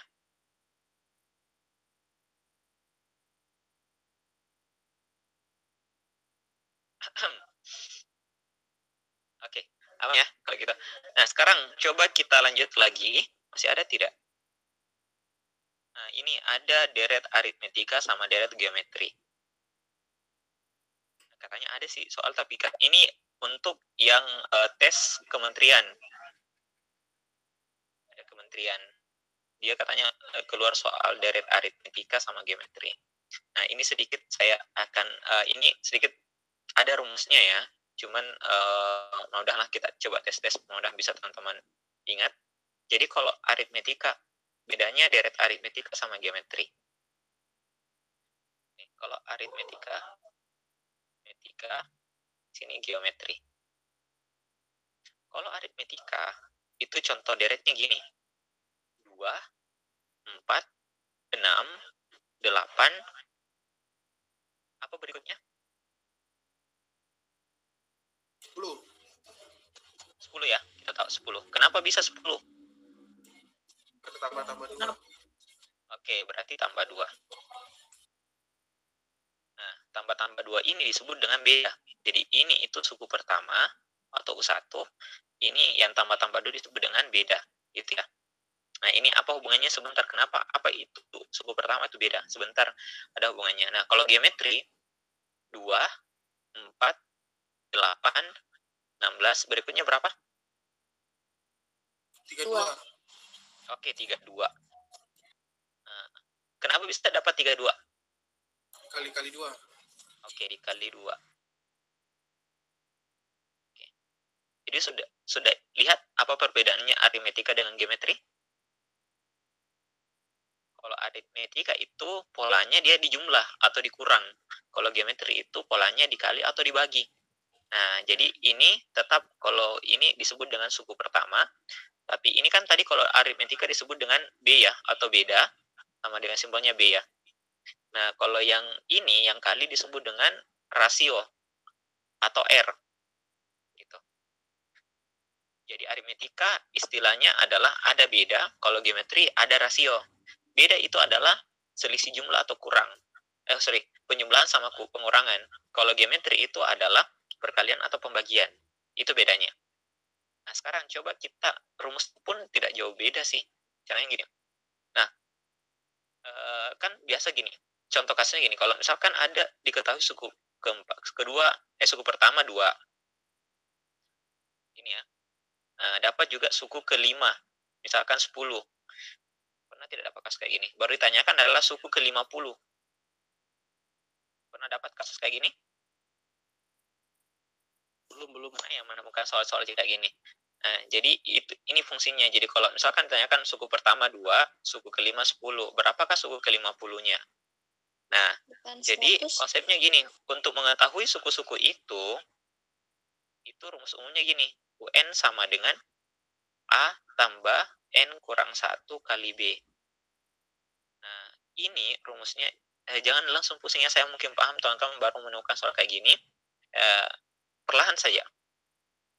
Jadi kalau ada soal kayak gini, contohnya misalkan tadi, U1. Kita fokus ke sini saja dulu. Aritmetika. Diketahui U1 sama dengan 2 tadi. Tidak berderet ya. Langsung ini. U5-nya adalah 10. Pertanyaannya adalah berapakah U22? U22 itu sama dengan berapa gitu. Nah, caranya gini. Cukup menggunakan sistem eliminasi substitusi. Kayak gini. U1 itu saya simbolkan adalah A ya. Jadi ini sama saja dengan U1. Oke. U5 itu ini. Jadi U1 adalah A, U5 itu adalah ikuti pola rumus ini. UN sama dengan yang ini. UN sama dengan A tambah N kurang 1 kali B. Maksudnya UN, N-nya itu adalah yang ini, yang 5. Berarti saya tulis ulang A tambah N kurang 1. Kalau N kurang 1 kan N-nya 5, kurangi 1. Dapat 4B. Paham sampai di sini? Teman-teman, minta tolong merespon supaya saya bisa tenang menjelaskan. Bilang ya. Oke, aman ya? Contoh yang lain misalkan, kalau U10, rumusnya apa? A tambah, kurangi saja 1 dari 10 ini, berarti 9B. Gitu ya. Kalau U11 berarti A tambah, ya 10B. Gitu. Nah, sekarang, berarti yang ditanyakan dalam soal ini adalah U22. Gitu. Nah, sebentar kita simpan dulu U22-nya. Nah, kita cek bahwa mengatakan di sini, intinya adalah kita cukup menemukan berapa nilai A dan berapa nilai B. Itu sudah cukup bisa menemukan berapa suku kedua-dua. Jadi kalau diketahui disoalkan U1 adalah 2. U1 2 artinya A itu sama dengan 2, gitu ya. U1 kan sama dengan A sama dengan 2. Kemudian kita cari B-nya. Caranya gimana? Ini kan U5 tadi di soal mengatakan 10 ya. Berarti saya bisa katakan bahwa A tambah 4B itu sama dengan 10. Nah, substitusi A-nya, ganti A-nya dengan 2. Berarti 2 tambah 4B sama dengan 10. Terus 4B sama dengan 10, pindah ke ruas kanan. Jadi kurang.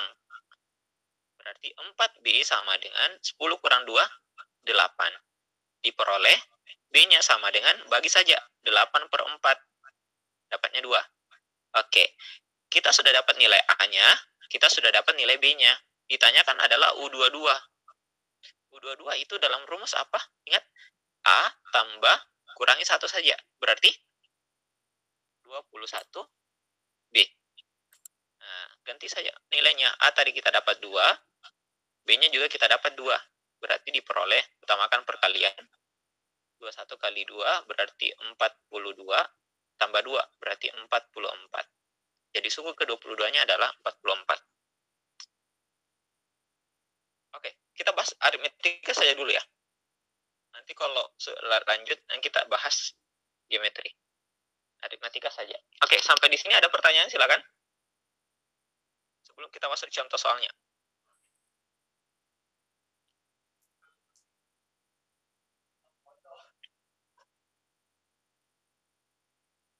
Oke, aman ya?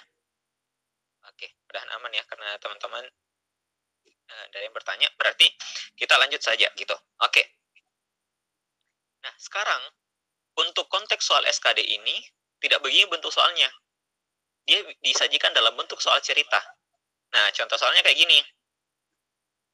Contoh misalkan, Budi menabung di celengan dengan tabungan bulan pertama itu 10.000. Tabungan bulan kedua 30.000. Ketiga itu 50.000 dan seterusnya dengan tiap bulan bertambah tetap. Banyak tabungan Budi setelah 12 bulan adalah berapa? Gitu ya, banyak tabungan Budi adalah berapa? Nah, sekarang sebelum masuk ke sini ada sih satu lagi. Yang ditanyakan itu adalah ini, banyaknya tabungan Budi selama 12 bulan. Berarti tabungan bulan pertama, tambah tabungan bulan kedua, tambah seterusnya sampai tambah 12 itu berapa? Oke, jadi caranya itu bisa menggunakan cara kayak gini.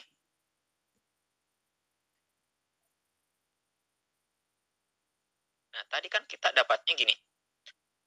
Buat buat barisannya. Misalkan kalau 10.000, saya tulis 10K di bulan pertama.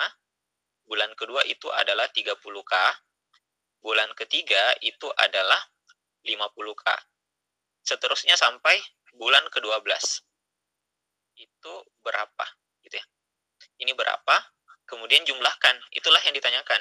Nah, sekarang saya mau tanya, berapa perbedaan atau bedanya dari barisan ini, barisan uang ini? Ada yang tahu? 10.000. Berapa? 20. Oke, 20.000. Nah, berarti di sini tambah 20.000 gitu. Berarti saya bisa katakan bahwa ini adalah A-nya atau suku pertama, ini adalah bedanya. Gitu. Cuman yang ditanyakan di sini adalah bukan suku ke-12-nya, bukan U12 ya, tapi yang ditanyakan adalah jumlah suku pertama sampai suku ke-12 yang disebut dengan SN. Bukan SMPTN. Jadi SN itu adalah jumlah suku pertama sampai suku ke N. Contoh misalkan S3 berarti suku 1 tambah suku kedua tambah suku ketiga itu S3. Kalau S10 berarti suku pertama tambah suku kedua seterusnya sampai suku ke-10. Itu maksudnya ya. Jadi bukan suku ke-10-nya cari, tapi penjumlahan suku pertama sampai suku ke-10. Nah, begitupun dengan konteks soal ini. Yang ditanyakan adalah penjumlahan suku pertama atau bulan pertama sampai bulan ke-12 berapa. Nah, jadi rumusnya ini. Gitu. Dan teman-teman ingat, jadi rumusnya itu adalah ini N sama dengan tadi, hanya sedikit ditambahkan. Kalau tadi itu kan A ditambah 2, A ditambah N kurang 1 kali B, gitu kan? Nah, kalau ini tambahkan saja 2 di sini.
Cek, halo?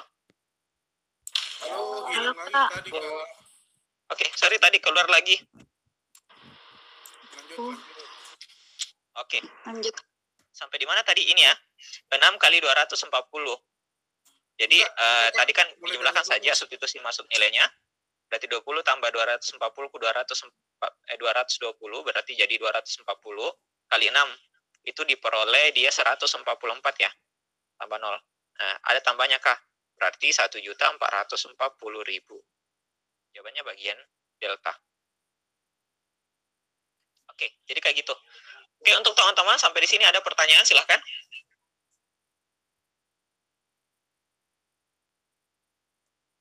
Tolong bertanya ya kalau tidak dipahami. Ulang Kibeda itu yang rumus SN-nya. Oke, SN itu Kak Mufti tahu kan SN itu adalah hasil penjumlahan dari suku pertama sampai suku ke N gitu ya. Nah, jadi kalau SN-nya rumusnya itu adalah, kalau tadi kan UN itu sama dengan A tambah N kurang 1 kali B. Berarti SN-nya itu adalah, ini saja ditambahkan, saya tulis ulang, begini, tambahkan 2 di sini, kurung, baru N per 2, kayak gitu. Oke. Oke, kayak gitu ya. Nah, nanti setelah itu substitusi saja masuk. Intinya kalau dalam rumus ini, temukan saja suku pertamanya yaitu A berapa, bedanya berapa. Sama E-nya kan jelas, N-nya kan tergantung pertanyaan. Kalau ditanyakan adalah 10, berarti E-nya 10. Oke, jadi seperti itu ya. Oke.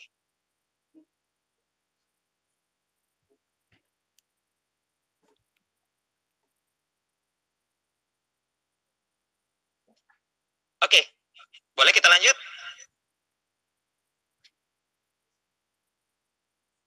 Lanjut. Oke, nah sekarang tadi kan sudah masuk nih perbandingan. Nanti kita bahas geometri ya. Kita fokuskan karena saya ada lebih penting lagi selain ini. Ini nih. Oke, soal cerita sudah selesai. Nah, itu dari beberapa soal FR yang keluar. Cuman kalau misalkan masih ada, mungkin kita akan bahas di kemudian hari ya. Karena sejauh ini masih bentuk-bentuk soal ini yang saya dapat. Jadi kalau masih ada nanti kita bahas lagi di kemudian hari. Nah, saya mau lanjut dulu. Tadi kan kita sudah bahas yang namanya soal cerita. Jadi intinya soal cerita itu lumayan banyak materinya. Jadi kita fokus yang tadi saja dulu. Jadi utamakan fokusnya ke teman-teman belajar ke situ.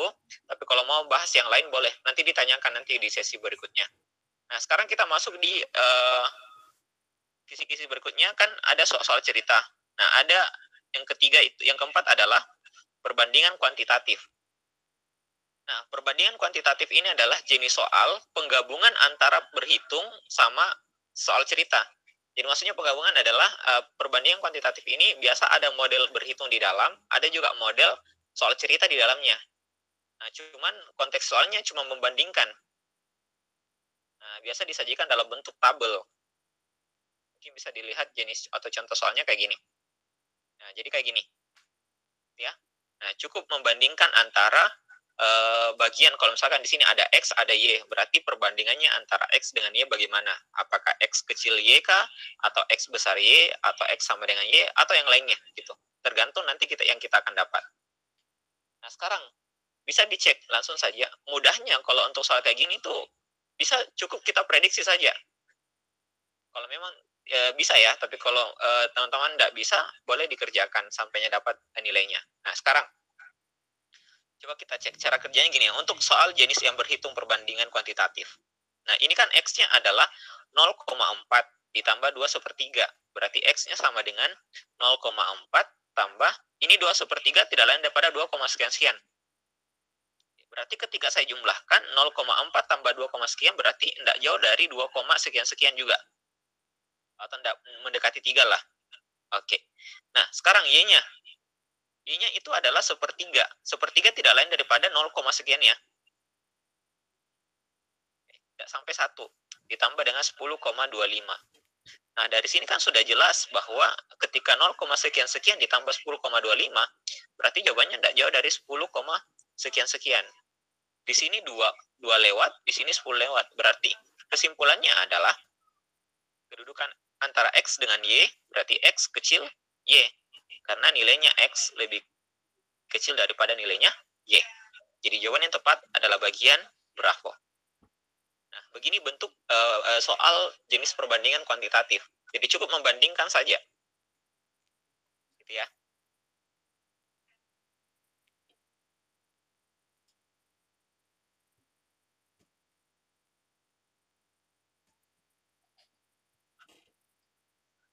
Oke. Kemudian kita lanjut lagi soal nomor 2. Nah, bentuknya soal cerita. Bisa teman-teman silahkan tulis jawabannya di kolom komentar. Nomor 2 berapa?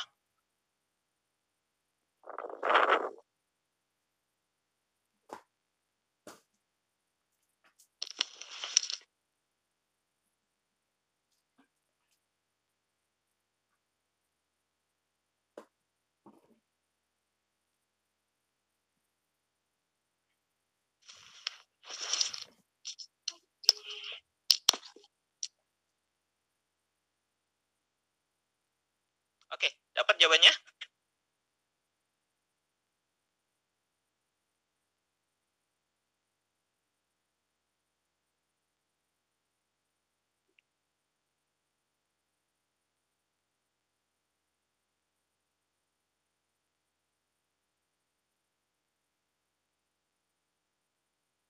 Nah, ini hanya cukup kita hitung saja ya, berapa nilainya X. X itu adalah harga. Harga daripada,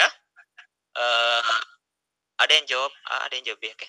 Harga cetak atau print 5 buku 160 halaman dengan harga 100 rupiah gitu. Nah, ini kalau tukang cetak buku ini langsung ketemu jawabannya. Berarti X sama dengan, langsung saja, berarti 5 buku dikali dengan 160 halaman dikali dengan 100 gitu. 5 kali 16 80. Tambahkan berapa nolnya? 3, berarti 80.000. Kemudian Y-nya. Balik, Bro. Oke. Oke, Y sama dengan harga cetak print 20 buku. Berarti kalau 20 buku halamannya berapa? 60 dikali 80 rupiah. Ya, kalikan saja. 2 kali 6 12, 12 kali 8 itu 96. Nolnya ada 3, 1 2 3. Berarti 96.000. Berarti kedudukan antara X dengan Y itu adalah ya X kecil Y gitu. Jadi jawaban yang tepat adalah bagian Bravo.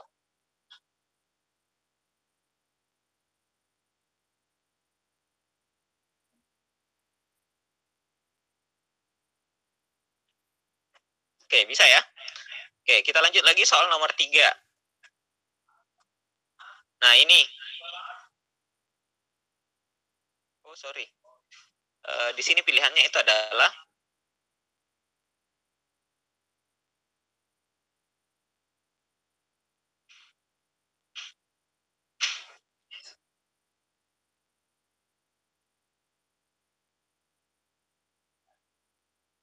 Oke, jadi saya lupa ganti ya di pilihan.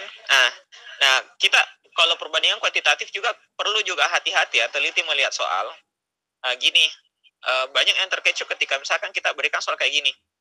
X itu adalah harga 45 kg beras, 45 kg beras, dan Y itu adalah harga 20 kg gula. Nah, ingat, fokus pada apa yang ditanyakan, apa yang dibahas di sini. Yang dibahas ini adalah harganya, bukan berat ya. Jadi bukan beratnya. Jadi salah ketika kita menganggap bahwa X itu lebih besar daripada Y, karena beratnya 45 lebih besar daripada 20. Salah itu ya, karena yang ditanyakan persoalan harganya. Nah, ini harganya tidak disampaikan atau ditulis di dalam, atau bagaimana cara menentukan harganya. Nah, karena tidak kita tahu, karena kan kalau harganya itu beras, kita tidak tahu berapa harganya.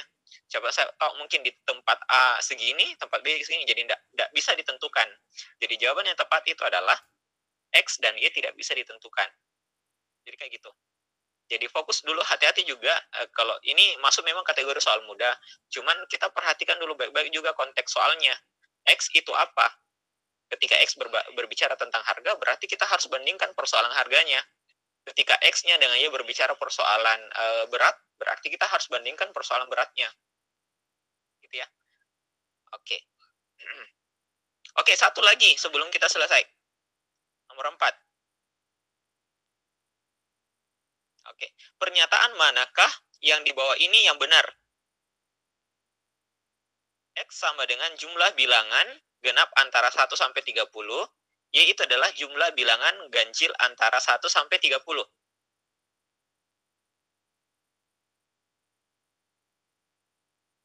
X adalah jumlah bilangan genap antara 1 sampai 30 dan Y jumlah bilangan ganjil antara 1 sampai 30. Oke, ada yang dapat jawabannya B. Yang lain? Oke.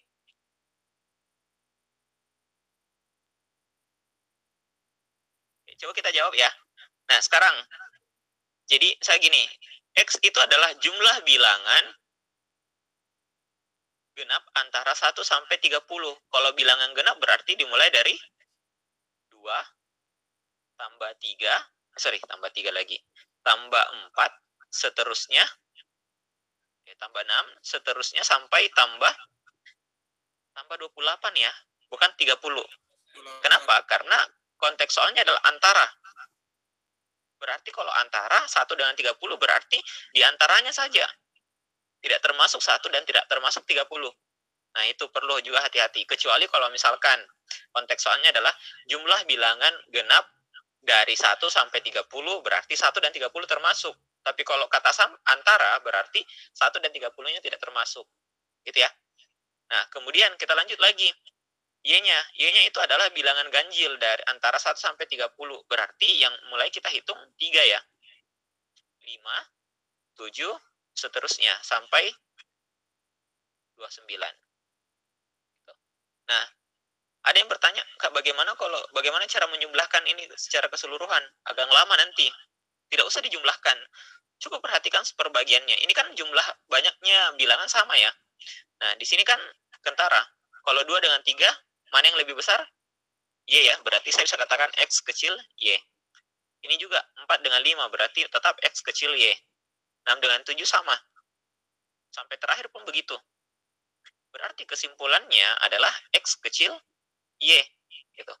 Jawaban yang tepat, bagian Bravo. Oke, baik. Saya kira cukup ya untuk pembelajaran malam ini. Sudah lumayan ya, banyak soal-soal yang kita bahas hari ini. Mudah-mudahan teman-teman bisa memahami semua jenisnya soal yang kita sudah bahas tadi. Tapi kalau misalkan ada yang masih kewalahan terkait dengan mungkin cara kerjanya, atau mungkin yang dikeluhkan adalah proses hitungannya, intinya adalah perlahan saja gitu.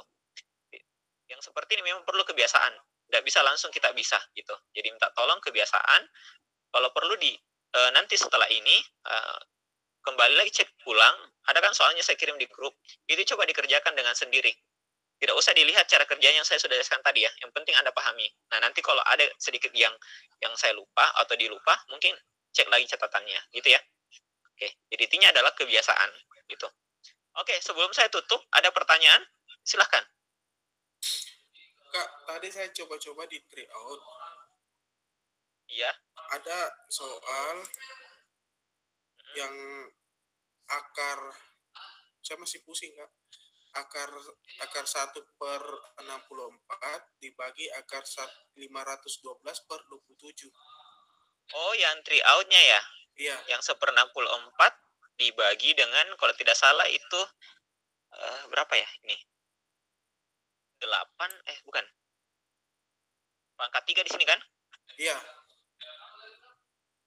8 kali. Yang jelas 8 pangkat 3. 8 pangkat 3 itu berapa sih?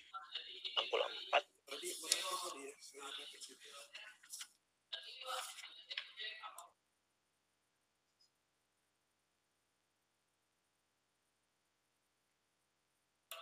Delapan pangkat 513. 513 kan? Gini ya. Iya. Terus ada di bawah itu 27. Bisa tidak? Iya. Nah, itu. Nah, di situ di soalnya Kak salah operasi. Bukan bagi di sini, tapi kali. Nah, itu mungkin kenapa tidak ketemu jawabannya. Nah, jadi jawabannya harusnya soalnya di situ adalah kali ya. Nah, jadi kayak gini. Jadi model soalnya itu yang sebenarnya kayak gini. Jadi akar 1/64 dikali dengan akar pangkat 3 dari 3105. 3000 berapa tadi? Lupa. 513. Oke, 513. Oke, 513/27. Gitu. Nah, di sini itu begini bonusnya, jadi bukan bagi di sini ya, tapi kali. Nah, jadi itu mungkin penyebabnya kenapa tidak ketemu jawabannya di tryout. Jadi kalau ada soal seperti ini tuh sederhanakan saja. Akar 1 berapa? Ya 1 ya. Akar 64 8 dikali. Ini pangkat 3. Jadi berapa kali berapa menghasilkan 503. Nah, dapatnya 8. Di bawah juga 27. Berapa kali berapa menghasilkan 27. 3 ya. Karena tadi 27 itu sama dengan 3 pangkat 3. 513 itu sama dengan 8 pangkat 3. Jadi itu kenapa 8, kenapa 3. Sampai di sini coret saja. Dapat sepertiga. Sepertiga dalam bentuk desimal berarti 0,333 dan seterusnya. Kalau dalam bentuk persentasi berarti 33,333%. Gitu ya. Jadi cek saja mana yang sesuai. Sampai sini Kak, tapi itu yang bikin masalah yang itu, yang baginya. Iya. Oke, enggak apa-apa Kak, enggak apa-apa, klarifikasi saja itu. Jadi dianggap saja benar itu ya. Oh, siap-siap. Bisa kan? Oke. Nah, yang penting bisa, yang jelas bisa mengerjakan jenis soal yang kayak gini.